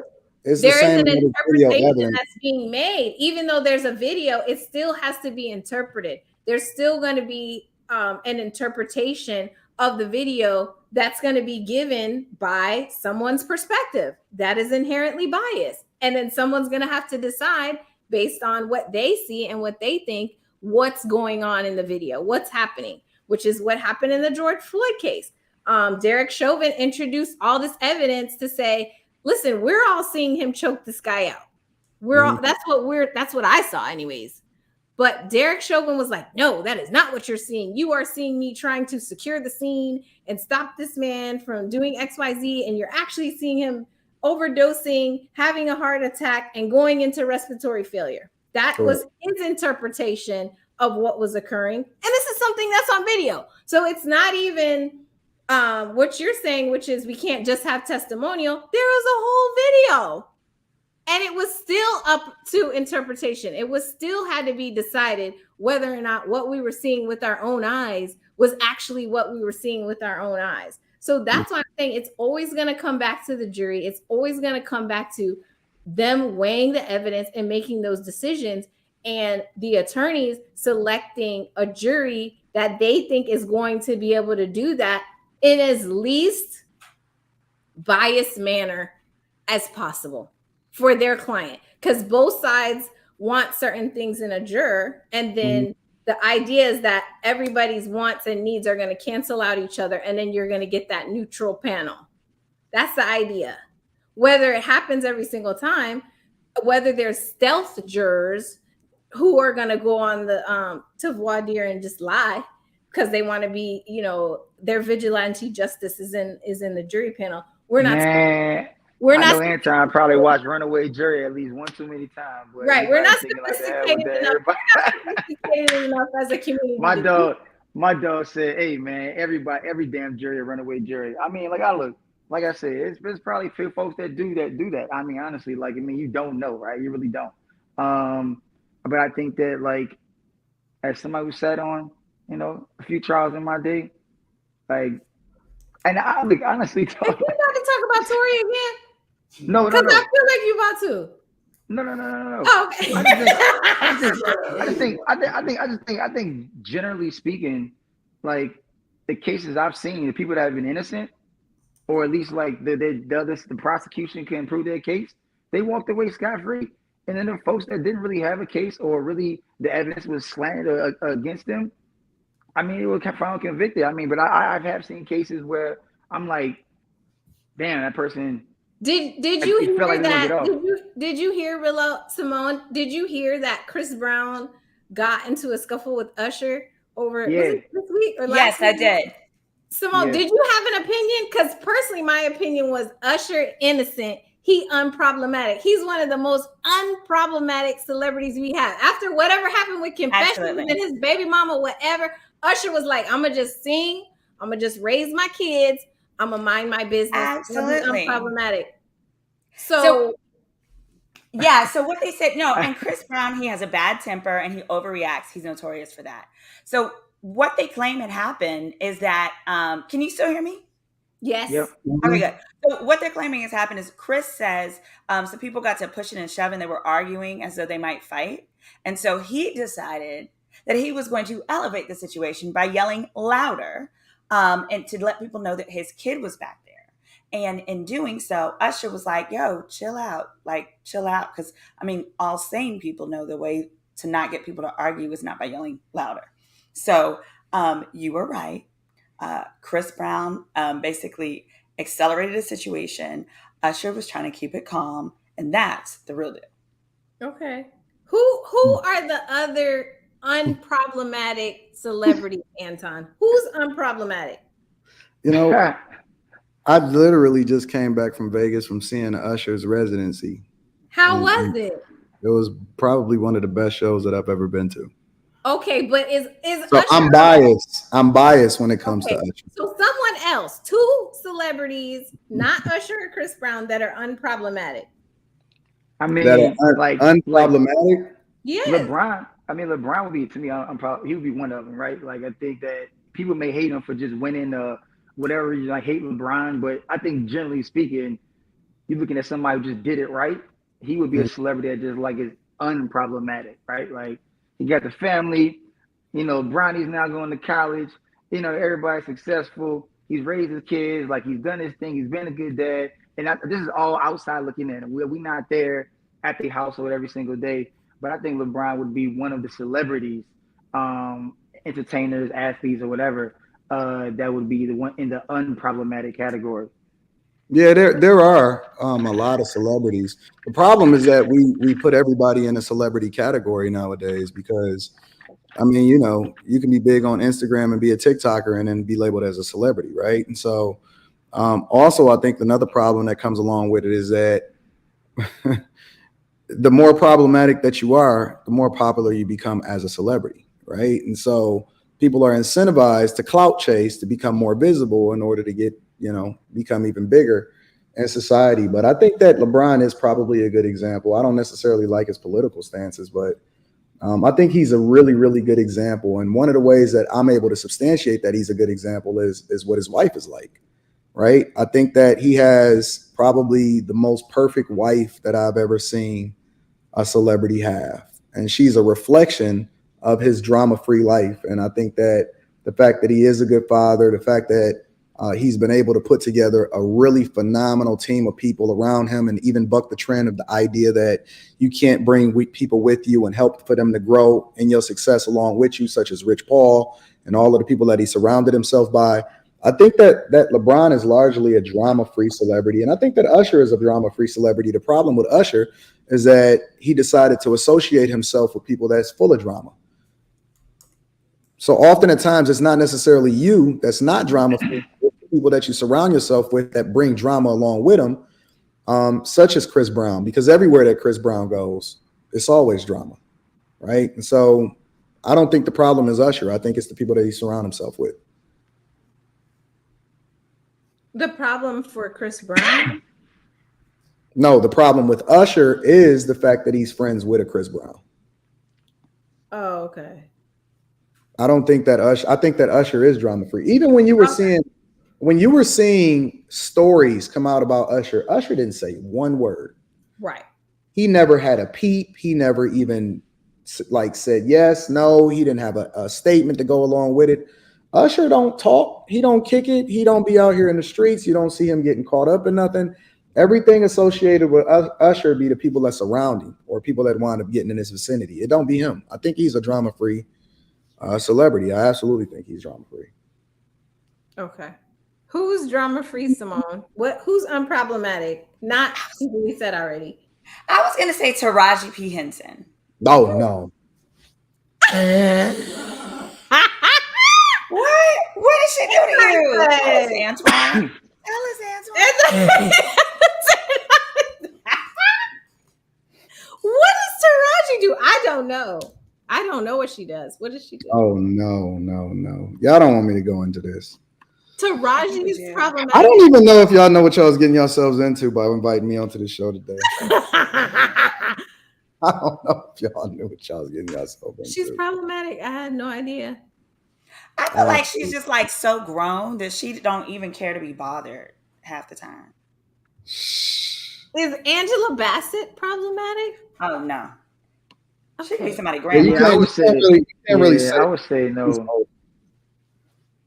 You can't really say her. You can't use any of the older. No older people, but No but people say Oprah's problematic. You can't use her Is either. that a She's political older. issue? She's older. You can't Okay, use her. so no older people. So if you Give me anybody under okay, under is 45. Robert De Niro problematic? Because he's 79 and he just had a baby. I feel like that's problematic.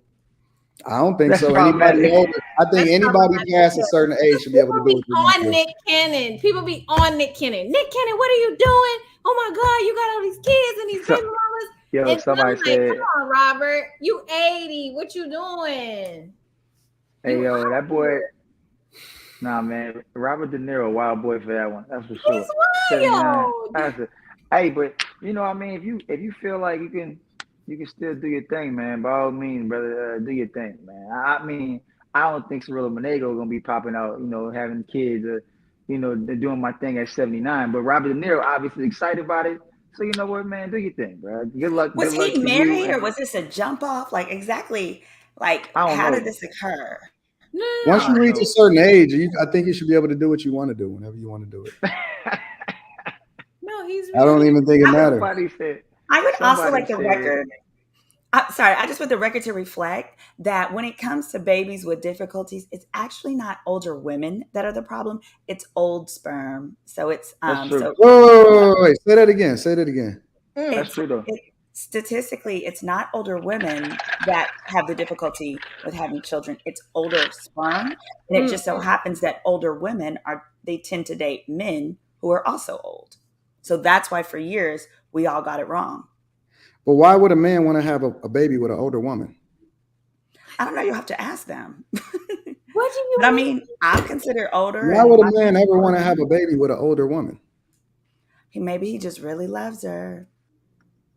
Listen. The problem with relationships is that they're leading with love instead of leading with purpose, right? Love is an action word. It's not a feeling, right? And if you love her, then you wouldn't be trying to have a baby with a woman that's older. Okay. So let me ask you this question. Since Anton brought it up, he said that people are leading with love and they're not leading with, what do you say? Purpose. With purpose. This goes into, I wasn't going to necessarily talk about it, but let's talk about it and then we'll go. Okay. So, the internet was on fire this week because Ebony K. Williams had this conversation with Ayanla where she says, there it is. Would she date a bus driver? Need to, position ourselves so that we can be in our divinity, so we can have our crowns right, how we can create and not build.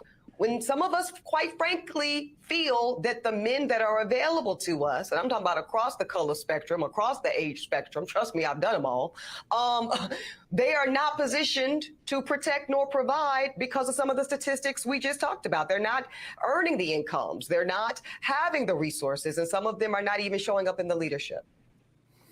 Would you date a bus driver?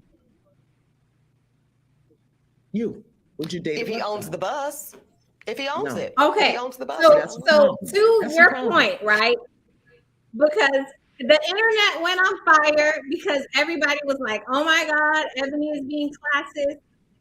Ebony is being classist. She's saying that she wouldn't date bus drivers, and that's not right because bus drivers are meant to, and whatever. And she went into her thing, and then she doubled down, and she said it had something to do with Black excellence or whatever. I personally have dated a bus driver. I've dated someone in waste management. So I go more by the connection love thing that you just said we're not supposed to do.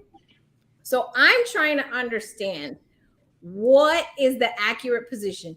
Is Ebony supposed to make her decision about her partner based on whether or not the person can create stability in her life, whether or not they're emotionally stable, whether or not her and the person have a connection, whether based upon those three things, then they can build something? Or is she supposed to be like, oh, he's a bus driver? No, if he owns the bus. Simone is acting like she don't hear the question. I'm asking you. I wish I could share my photo, but I'm very clear on this position. I actually covered this last week on my YouTube channel called "Girl, Is That Legal?" And in it, what I explained is I would like to rely on the advice of my mentor, the late great Whitley Gilbert. And when asked this question, she was basically asked. She said, "What kind of men do you like?" And she said, I want a man who is educated, ambitious, and enterprising." And so then Dwayne said, "So would you date a man who's poor?" And she said, "That type of man is never poor." So I don't have a problem with, I feel that what she meant, she is an Ebony, what she meant when she said, if he owned the bus, that was her saying, I want a man who's enterprising. Now for me, my response is, what I want is not career specific, right? It's those three things. You got to be educated. You got to be enterprising. Let me switch my glasses for this one. And that's who I date. Period. Wait, and what's who you date? Listen, you got to remember, you're no longer on a panel with just lawyers anymore. I'm a C student. You got to break it down for the C students over here. I only date men who have that combination of being educated, ambitious, and enterprising. And to clarify, those three things are necessary, but they are not sufficient. So if you have those three things, but you're unkind or you're abusive or you're toxic, having those is not good enough. What do you mean by educated? Like, do my community college count? Would I qualify? No. For me, you have to have at least a bachelor's degree. Bachelor's degree? Yes, sir. Okay. And why is education the barrier to entry? One of the barriers to entry. It is a requirement because I have found that men who didn't have at least their bachelor's treated me poorly, more poorly than men who did.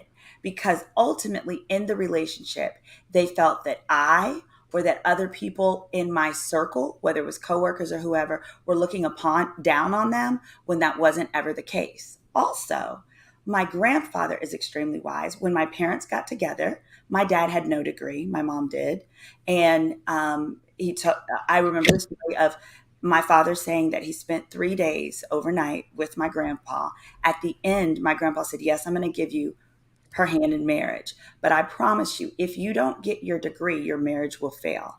Not because a degree is going to make you a different person, but because if you don't have it, you will feel that you are being looked down upon. You will feel that you are being made to be less and belittled and so forth when those things aren't actually happening. But that's what you'll interpret. And I've seen it personally in other relatives' marriage where that was the dynamic. So for me, I operate in proportion, and because disproportionately that has happened to me where I have been mistreated, and I gotta decline somebody. I have to have some criteria.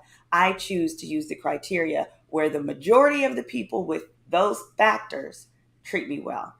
Does it matter what field of study or what kind of degree that you have, as far as like whether or not you was a liberal arts major or you got it in African American studies or no, for me it's about the experience. Yeah, no, it doesn't matter what it's in or when you received it. For me, it's about the experience. It's about it's about educational values and those different things. But what if I'm educated and I just don't have the School of Hard Knocks? Me and Simone actually disagree on this point because we talk about this all the time about degrees and whether or not it matters. And I think the issue really at the end of the day that we haven't articulated, like, and when I say we, I mean as Black women, about what our standard is. It has to do with, you want to date, marry someone and start a family with someone who has some sort of track record for success in something, right? Because you have to put your faith into the person. So it's not the problem with this is that it's not necessarily that their track record for success has to be that they obtained a degree. For me, But they have to be able to demonstrate I can be stable enough to sustain this relationship and possibly in the future sustain a family. So I think everyone has their different lens that they say, okay, this is what's demonstrating to me that this person could be positive. And I think with Black men, and that's why my position on it was to every morning this week I went on live and I was like, good morning to the tradesmen, the longshoremen. Jesus was a carpenter. I like a man that can work with his hands, is because for me personally, it's not about the job status of the Black man. It has to do with whether or not whatever he's doing, he's demonstrated reliability, stability, success that I think is going to translate into our relationship and then into our family. And so a lot of times women are looking for that, and they're doing it, and they're making those evaluations with the wrong things, because they're like, oh, well, he has this or he has that, or he's been able to get this material thing, so that means X. And so I think that's really the issue, is that everybody uses a different lens to get to the same point for themselves. Absolutely. And I'll say this too. The men that I have dated, that I've been in serious relationships with, who did not have an education, on the whole, they were financially more successful than the ones who did. So this obviously for me is not about money. So they earn more money. They all had their own businesses of various types. However, I did notice that when they were like, so one of them opened a business and then it was in the oil industry. But then when oil went down, he took it really, really tough. I've noticed that when I've dated men who didn't have degrees, their money really defined them in a very different way, because it was part of their justification for not having an education.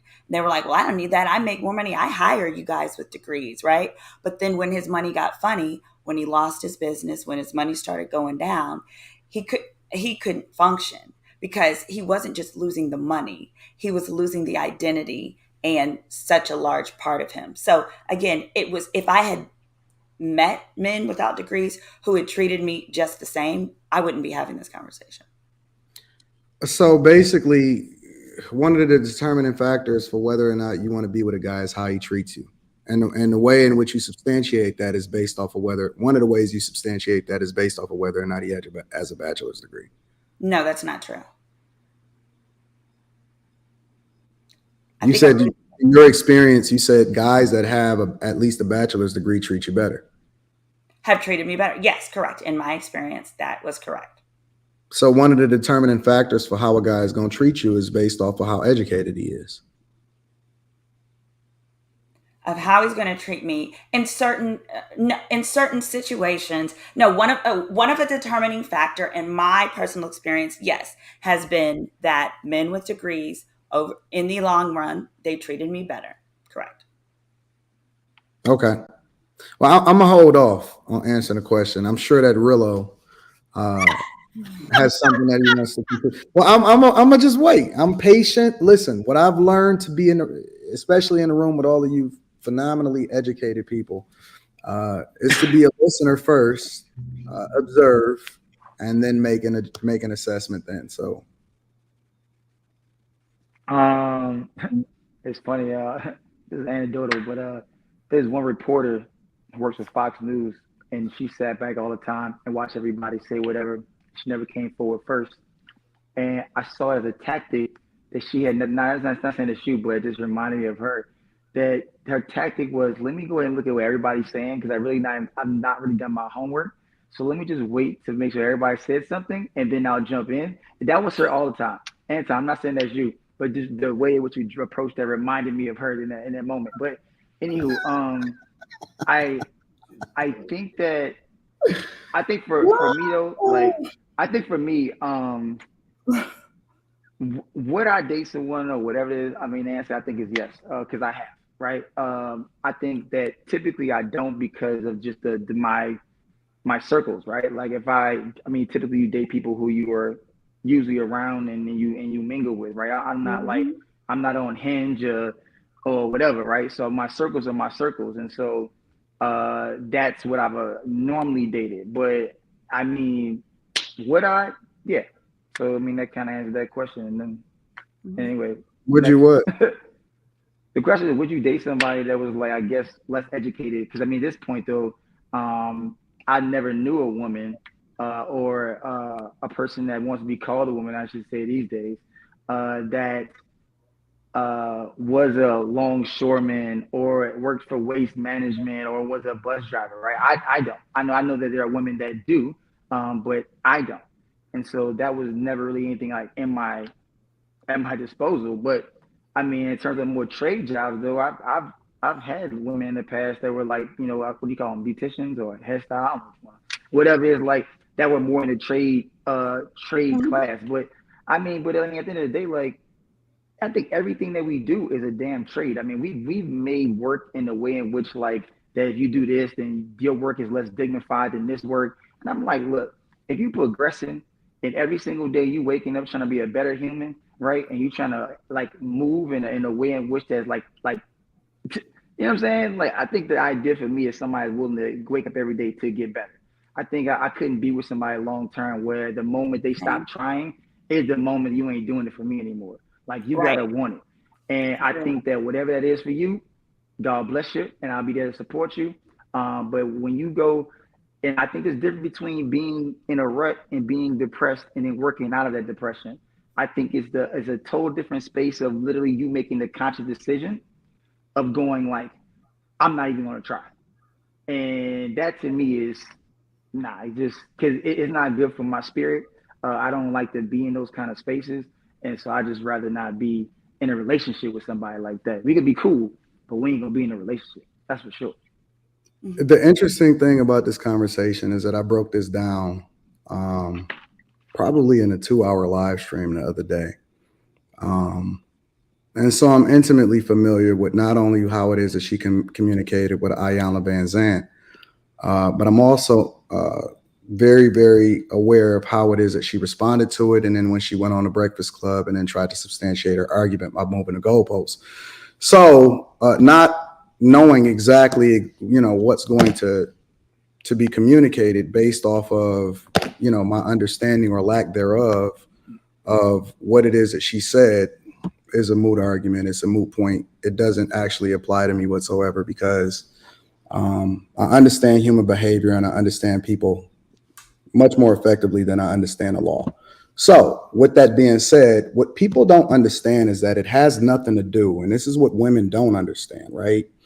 More importantly, guys, especially those type of guys that have some kind of substance, we don't really care about what you do for a living, right? And so it's weird that you answered it like that, Rillo, because the question really was to the women, because the thing that women look for is much different than the thing that men look for inherently, not only in a person that they have in a relationship with, but also a spouse, right?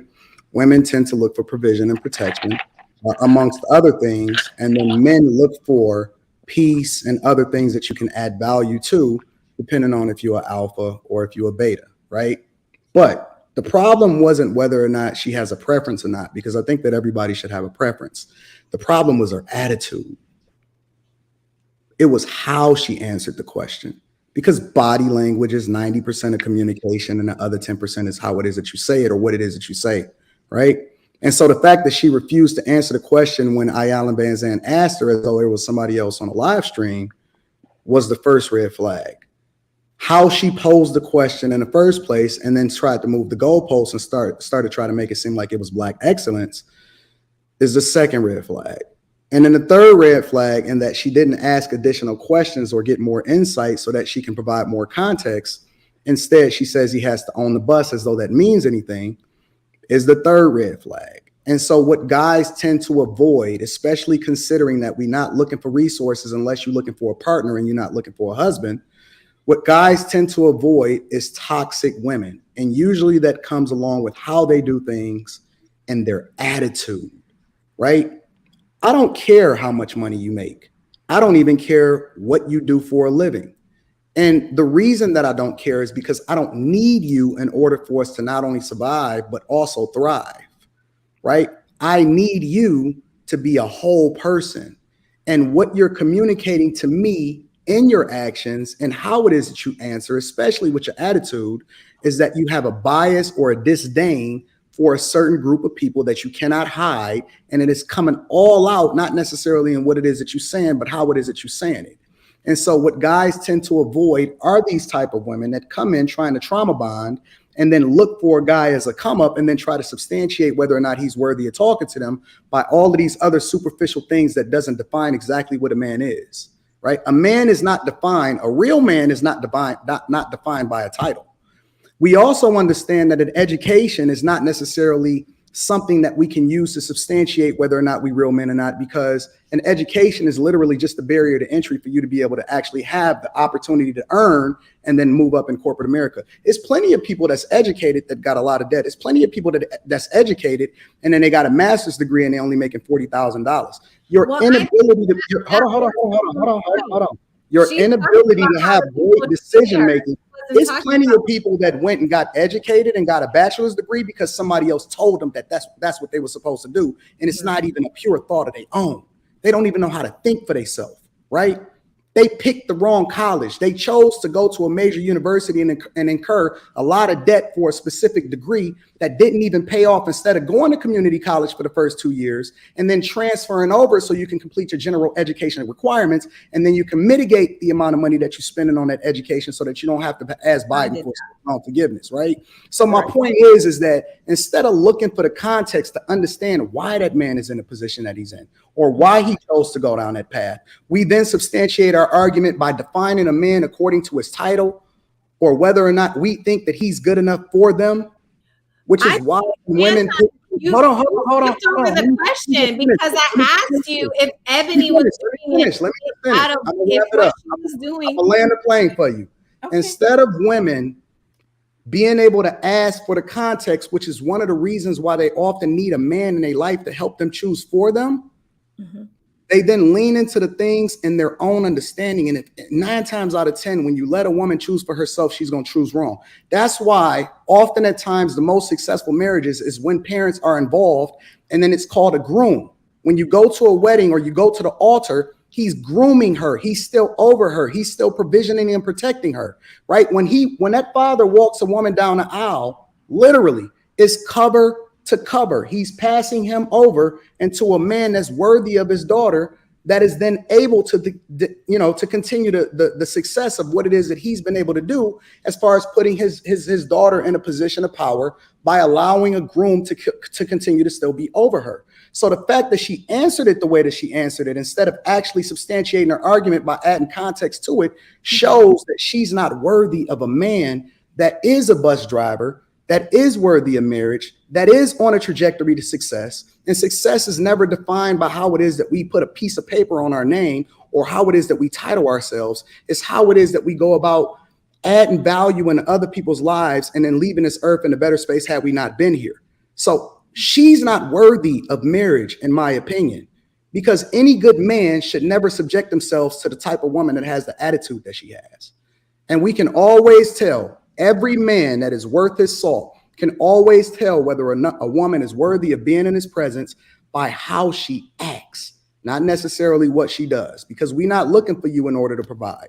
We're looking for you to continue to add value. And that's the difference between a wife and a modern woman. It's a big difference, a huge difference. Listen, I'm with you with respect to what having context. I'm big on context in dating. I think it's super important. You know, I've been in situations where people are like, hey, grown ass men, I have a roommate, you know, I live with another person, and you need context for that because you don't know if the person's living with a roommate while they're looking for something else, or because they're saving money, because they're doing something for their business. You don't know. So I agree with you. I think there always has to be context when you're choosing. But what I was asking and what I was saying is Ebony's point and perspective of, I want someone who owns the bus outside of her attitude. Is she choosing based on the love, the emotions, the connections, or is she being logical and saying, well, somebody who owns the bus is theoretically going to have more to offer me and more with respect to the stability, which was your point. You were saying people are making relationship decisions based on logic as opposed to love and connection. So I'm trying to understand what your position on it is. Owning the bus doesn't mean that you're successful. Are women supposed to be looking for love connection that is going to foster a stable environment, a stable family unit? Or are they supposed to be going down a list and saying, okay, what is the thing? 6 feet, 6 figures. Whatever the stupid lists are, because I don't know, but because I don't use them. But you know what I'm talking about. I think that most women have already passed up on the man that they were supposed to marry. So the question is moot. But the other side of that equation, though, is women by nature are naturally hypergamous, meaning that they already going into it with a business mindset inherently. The very idea that they look for provision and protection, the very idea that they're looking for provision and protection means that they're looking for the best available option. They're already making a business decision based off of what's best for them, not going into it based off of love, right? And you shouldn't even go into a marriage or a relationship looking for love, because love comes along with whatever connection that you have with the person that you build over a period of time. You can hang out with somebody and spend a whole lot of time with somebody and start to like them just based off of their personality. So it is supposed to be based off of, it is supposed to be a business decision. It is. It's just 100%. But the way that they look at it means that they're not really good at making business decisions. Ebony's making a business decision because she's saying, but it's not. What I'm saying is that they're looking at it from a business perspective, but they don't know how to make the right business decision. They want that, but they don't know how to get it. Okay, and so I think it's important to also know the person who owns the bus as is not a business decision; it's something else. No, because listen, there's plenty of people that have their own business, but they broke.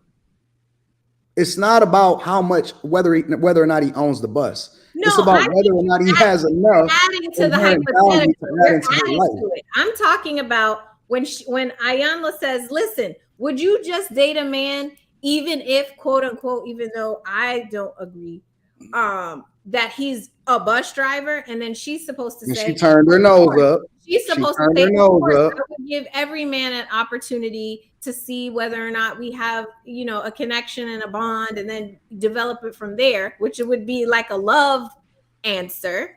Or is it what you're saying, which is she's like, turned her nose up, though. I need to pick the person who has the most money and who can make the most provision for me and whoever my family's going to be. That's what I'm saying. You're almost agreeing with her. You're agreeing. Sue Ann, but what I'm telling you is that what she don't realize is that she not the prize, he is. And so she answering it like she's the prize, and she's not. It's her attitude that shows that she's not. She's not even worth. Listen, you can want whatever you want. We all want something, but it don't necessarily mean that we gonna get it or that we deserve it. You get what you earn. You are what you attract. And so her attitude, and this is the thing that men are complaining about. It's not what your preference is. It's your attitude that then defines whether or not you're going to get what it is that you're supposed to have. Even in business, if you go into anywhere and you build in a relationship, we had this conversation in the very beginning of this live stream. You said it's based off of relationships. You said it's based off of networking. You said it's based off of connection. What people do for you is largely going to be determined by how it is that you treat them and how you present yourself. And if you present yourself with a nasty attitude, chances are, whether you're in a relationship, corporate America, law, or you just in college, you're not going to get the results that you want. And instead of us having conversations to teach women how to present themselves, because the men that want them is not defining it by what it is that they do for a living, we're having conversations based off of his profession. And I don't agree with having a conversation based off of anyone's profession, if that wasn't clear enough. But what I'm saying is, if Ebony wrote it on a paper, right? She wrote it down on a paper. I would not date a bus driver. I would only date someone who was a successful entrepreneur, such as someone running a bus company making at least 7 figures. You would agree with that. Because that would be a business decision. No, because it doesn't mean that she's worthy of a dude that's actually making seven figures. I'm not debating whether or not a good business decision. Making her choice based on a rubric that you think is appropriate, because you're saying no. I'm saying that it's not appropriate because chances are that would I ever apply to work for a law firm? Absolutely not, because I don't qualify. That's a bad business decision and I'm wasting my time, right? What I should be applying to do is to align myself more along the lines of something that I actually qualify for. That's a better business decision because I'm gonna have a better outcome long term. And so just because you have a preference doesn't mean that you actually qualify for the thing that you want. Women can want a bunch of millionaires, but it's not enough of them to go around. And so as a better business decision would be to align yourself with somebody that you can build with. Okay. That would also at one point or at some point in their life, maybe grow to be a 7-figure dude. But they don't have that level of humility. They already qualifying guys based off of the title, their degrees, and what it is that they do for a living. But why they missing out on the guys that they supposed to have. I think the purpose of the conversation is exactly what you're saying, which is for you to be able to say, hey, this is a better way to use a rubric to make your selection or to have your standard. Or so that's the only reason why I'm harping on that. I'm saying, is she supposed to be, or anyone, is the woman supposed to be saying, what's his potential, what's his future earning potential, or what's his future potential for growth, what's our future potential together?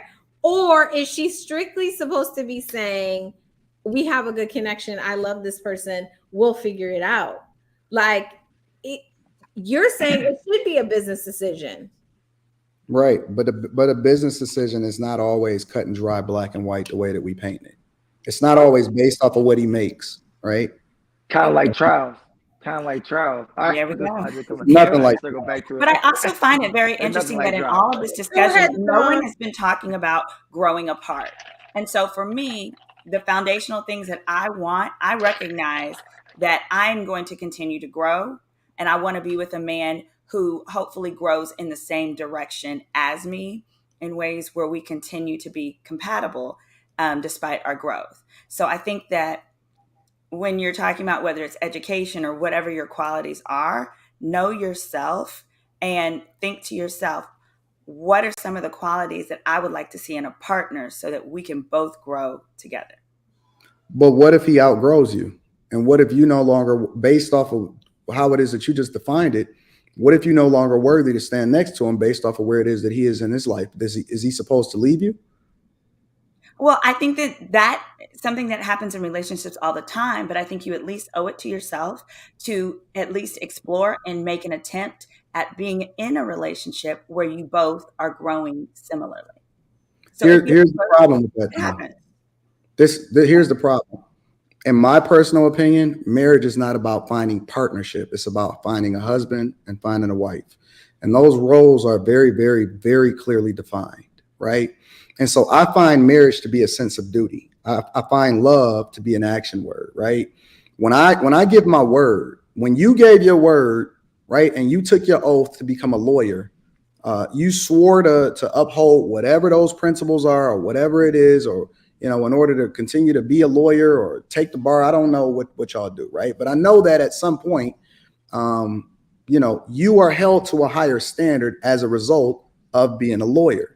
And it's the same thing when it comes to marriage. You say till death do us part, and in sickness and in health, for richer or for poor, right? I don't believe in getting divorced. I don't believe in ever leaving. I don't believe in outgrowing. We going in this same direction together. It's me and you till death do us part. Ain't no other options. Ain't no plan B. Ain't no divorce. Ain't nothing except for me and you till death do us part. And that's why when I got married when I was 22 years old and I'm 41 years old today, I am blissfully married. And my wife does not have an education as far as higher education and a degree and all of this other type of stuff. and I am wildly successful. And it's because we've defined our roles, and we don't look at each other as better than each other, but we understand that I'm a man and she's a woman, and it's not a partnership. It's a defined thing that allows for us to be successful because we truly live in our purpose of what a relationship is supposed to be. And so there will never be a divorce. I will never get divorced. There is no other option.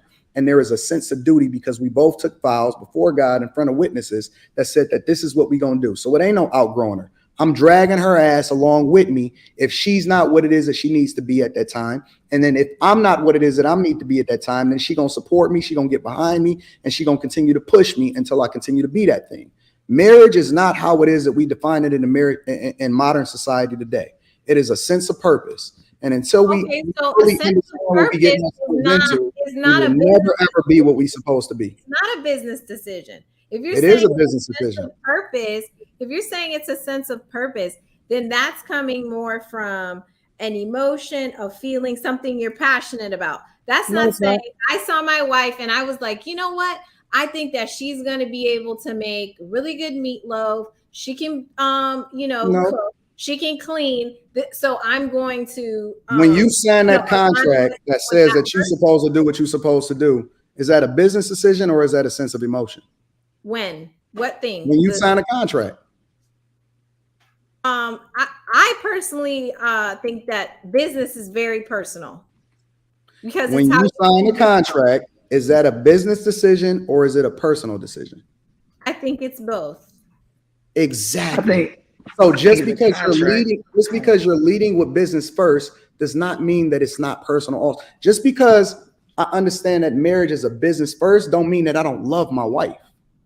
It's both. I didn't think but it has to be business first because the business will keep you when the love is no longer there. When you get mad at that person, you're not just going to walk out the door because your vows and you gave your word and you have to keep your word, which is the thing that's going to continue to define whether or not you really who you say you was when you got married, because that oath meant something. And so it's both, but you still lead with the business first and the business will keep you when the character doesn't. When you fall, I think we're saying the same thing because I'm saying women are looking for their partner based on whatever they perceive is this man has a track record for success or he can take our family in a successful way. And some people are saying, well, if he completed a degree, and some people are saying, well, if he holds XYZ type of job, and some people are saying, well, you know what, if he can surf or if he learned how to do something extremely difficult, like dancing with fire, that means to that individual person based on their life experience that if they partner with this person, that's going to lead them on a trajectory for stability and success, whatever the definition is within their relationship. So I don't think we're saying different things. I think that we're saying the exact same thing. I think the issue is that we need to teach modern women versus wives, modern women how to. Let me ask you a question, Suwan. How to articulate what it is that they're actually looking for, because what they're actually looking for is someone who can offer and who can say, okay, you know, this is what I have going on. This is the vision. This would be my vision if I'm with you. Let me ask you a question, Suwan. What if y'all go broke? What if somebody gets sick? Then what happens? Then I definitely think you have to have an actual relationship. You have to actually have a connection with the person. No, because again, you're saying that build it back.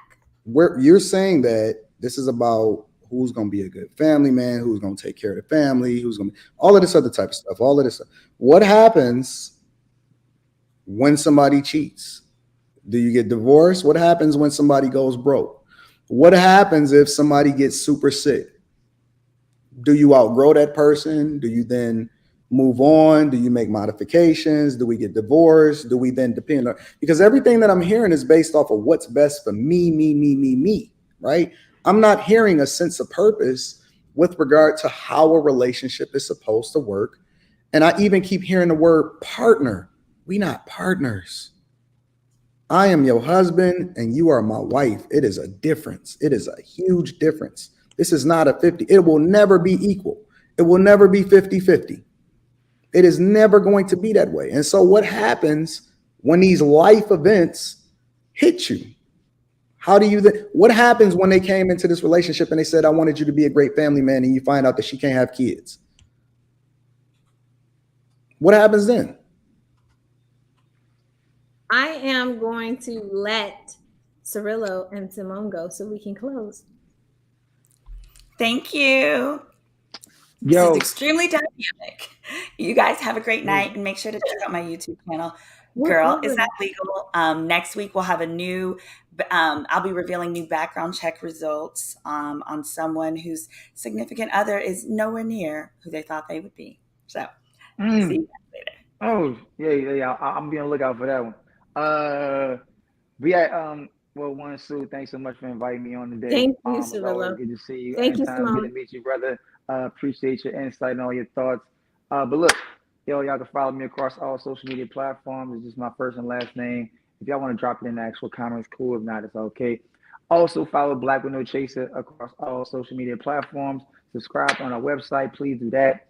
Yeah, until next time, man. Be out. Thank you, Rillo. Did you have fun, Saran? I can answer your question. Did you have fun? Well, I want to answer your question. Yeah, I'm assuming that you still gonna answer the question, but I don't want to forget. Listen, you got to remember, I'm a C student. Of course, I had fun. Of course, I had fun. We won't talk about my grades. I did go to community college, but I went to community college while I was in high school. Oh, so I was dope. a baby when I got to the highest of 7 hills at Florida A&M University, and got through my 2 years and got to law school. I was very young because I went quickly, but absolutely did save that extra money. So I agree with you on that point. And I think that people should pursue whatever path they're passionate about and what aligns with their purpose. So I agree with you on that point as well. And I think that if you're within the sanctity of your marriage and your commitment, I think that if you selected properly from the beginning, then when you have your trials and tribulations and you have your problems, then you're able to resolve it, right? You go through what you have to go through. Somebody gets sick, then you figure it out. If you got to get help, if you have to move to closer to a hospital or whatever it is, if you go broke and that's your person that you selected properly, then you guys are able to say, okay, well, let's do this, or let's get this type of investment, or let's go watch Anton and see what he says about investments, and let's try to do that, because you have the proper synergy, because you selected the person based on something other than this is what he got, or this is what she got, or she got a big booty, or she whatever. I think it's more to it that our community completely misses, because capitalism has us in a chokehold. So we don't get the opportunity to make those decisions based on connection, because everybody's doing it based off of survival and based off of how are we going to get this house, how are we going to be able to get this, or how are we going to be able to do that, or how are we going to be able to go to Mexico on vacation, or how are we going to be able to do whatever. We as a community don't get the opportunity to make decisions just not based on that, not based on any of that, because we are in capitalism. So everybody is, like you said, trying to make the best decision to end up at a certain place economically or financially, as opposed to saying, do I have a connection with this person? Whether they're a bus driver or whether they're a welder or whether the person's a lawyer, like, do I actually connect with this person? And if you don't connect with the person, then like if he starts as a bus driver and then ends up owning a bus company, y'all are going to be good if you actually have a connection with the person.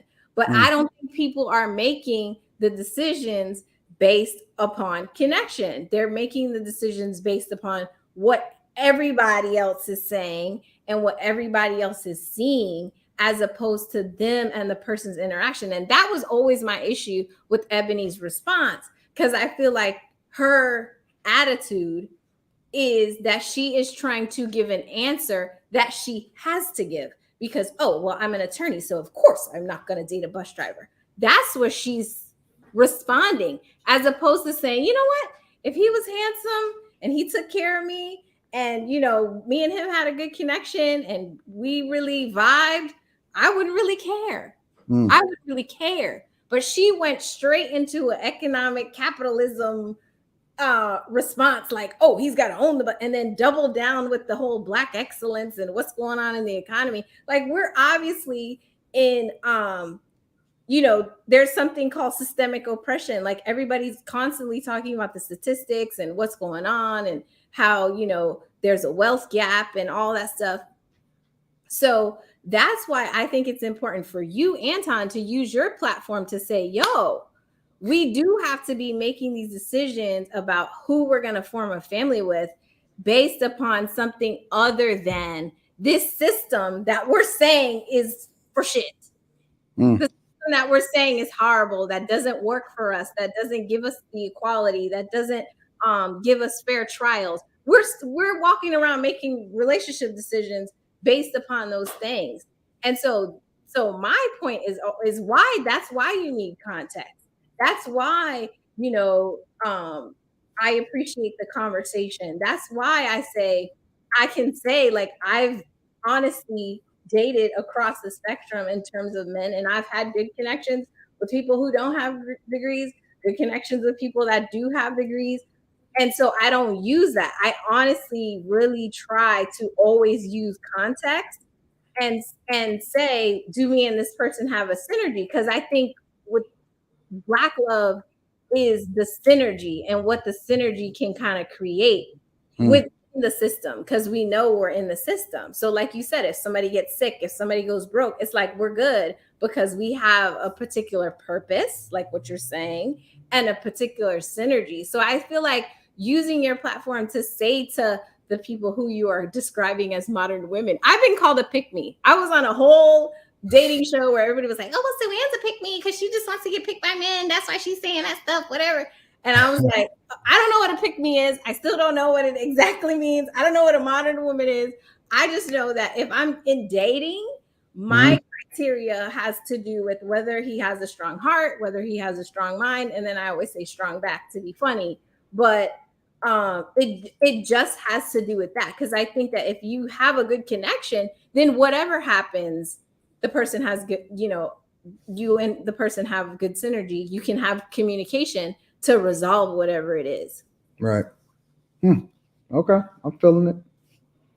I got you, Sue. Do you have fun is the real question. This is what I do. Listen, I haven't been able to necessarily cook lately on panels like I've or have these type of conversations lately on panels. I've been isolated a little bit away from them, so you know, I'm feeling like I'm in my element again. This is what I do. So. Okay, well, you are welcome anytime. Why do you think? I don't know about that, Sue. Listen, I don't know. We might have to check on Rillo and no, they're fine. It's just super late. I think it's super late.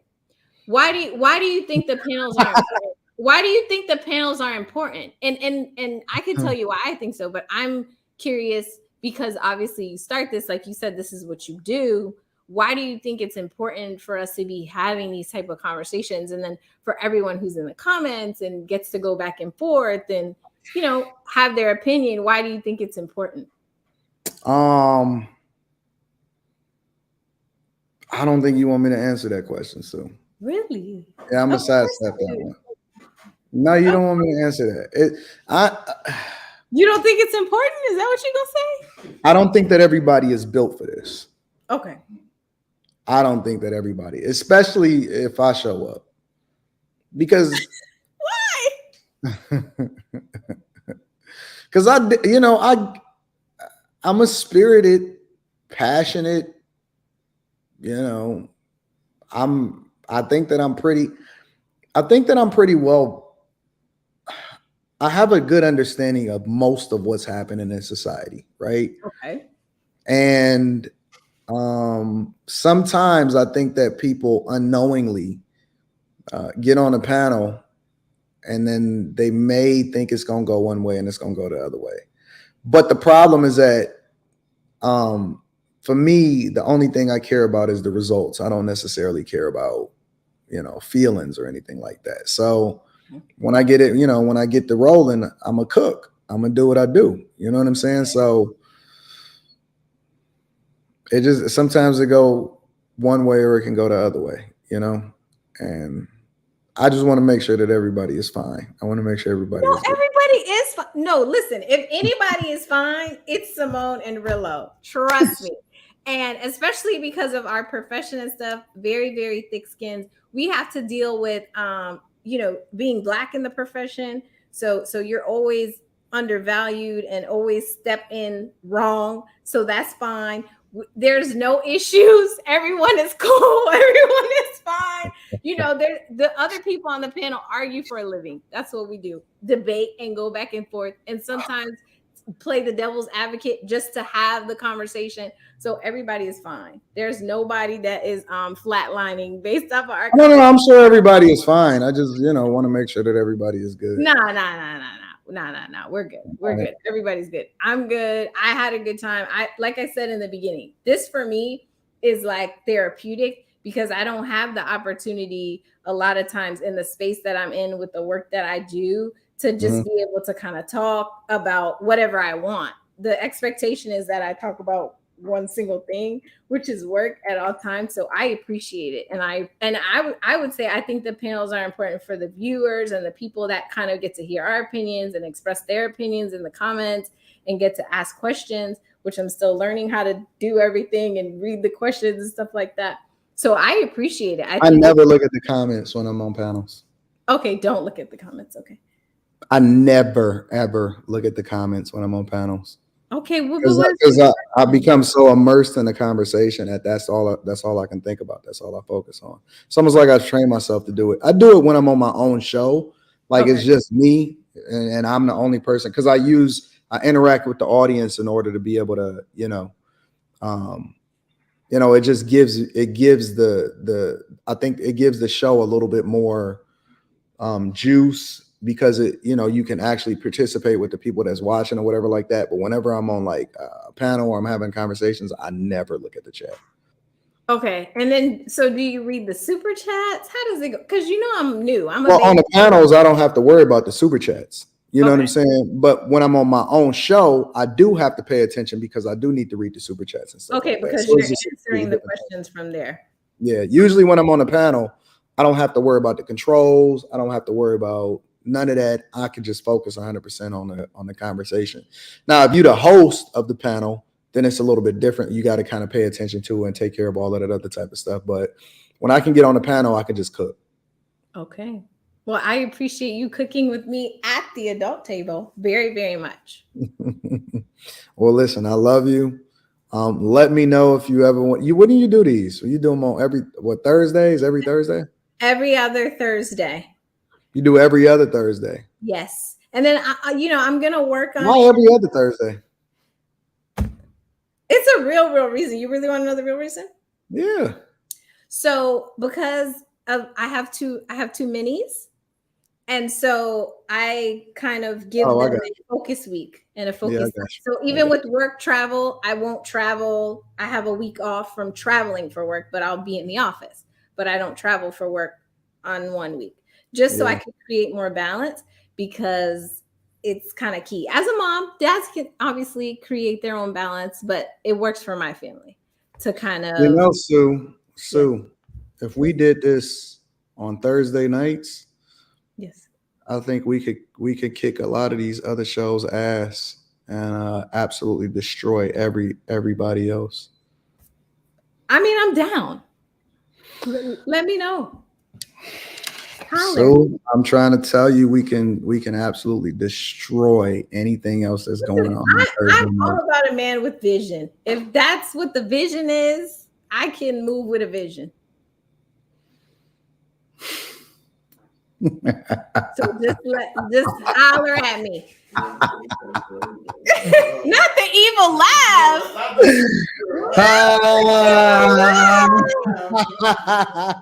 Oh no, not the evil laugh. No, seriously. That's what's up. So we'll talk about it. I'll contemplate it. We'll see. what happens. We'll figure it out. Okay, and you're coming, and you're definitely coming to DC because you promised me that you were going to come to DC. Yeah, on the 19th. Mm-hmm. And so Anton mates or whatever they're called, I don't know. Bag chasers, you hold Anton. Shout out to the bag chasers. He better be there so that he can support the family and stand up and give a few words of support and tell the administration, y'all better get it together. All right, we'll figure it out. I'm gonna make sure the bag chasers on you because I'm gonna get Andre to be in your comments like, hold on, is it May 18th? You got your plane ticket? Is you on your way? Yeah, we'll figure it out. We're gonna figure it out. Okay, bag chasers. We got some stuff. We're gonna figure it out. We're gonna work through some stuff and maybe put a couple of tricks up our sleeve. For sure. You know what? So wait, Sue, are you what is that ring on your finger? Oh wow. Okay. You want to know about my jewelry? Well, Yeah. This happens to be my college ring. You available? Available to do what? Are you available? For what? For people seeking your affection. To what end? What do you mean to what end? To the best To thing. what end? I mean, to what end? Like, to what end? To all ends. What do you mean? Listen, I need specificity. You know what I'm saying? I'm trying to find out what the vision is. What do you mean? Because you a cute girl. What you Okay. talking about? I appreciate you. I am. Thank you. Do you get compliments a lot? On looks? Yeah. Sometimes. It just depends. I think you got that ring on so that you can play defense. What? I think you got the ring on so you can play defense. Defense? That's crazy. No, it Who ain't. wants to be on the defense out here? I think that you playing defense. That's very interesting. Why you just not getting into YouTube? Well, actually, two of my friends are very into this space. And I used to be on radio for a long time. And they were like, you should do a YouTube channel. This is like 4 years ago. And I was like, I don't need to YT because I'm on the air. I don't need to do that. And I anchored a morning show in Miami and I was on the radio. And I was like, I don't need to do all that. So, but I do now. And I use it kind of as my therapy to kind of, like I said, have just conversations that aren't as heavy as, you know, how am I going to defeat systemic oppression today? Oh, I got you. I think the more that you hang around me, the more that you're going to evolve. You're going to change a lot. Okay. I think you're going to change significantly. Is that going to be in a good way? Because you did an evil. I don't know if that's good. Concerning. I'm concerned about the evil laugh. I feel like I'm going to ask Andre. I promise you you're going to have fun. How about that? I promise you the more that you're around me. Where you at? You in DC? No, I am in South Florida. Miami? Yes. I'm in Miami all the time. I think the more that you're around me, you're going to evolve. And I promise you, listen, above all, it's going to be such a fun ride. It's going to be incredible. It's going to be an incredible ride. You're going to have so much fun. You're going to have more fun than you ever had in your entire life. Wow. I promise you that.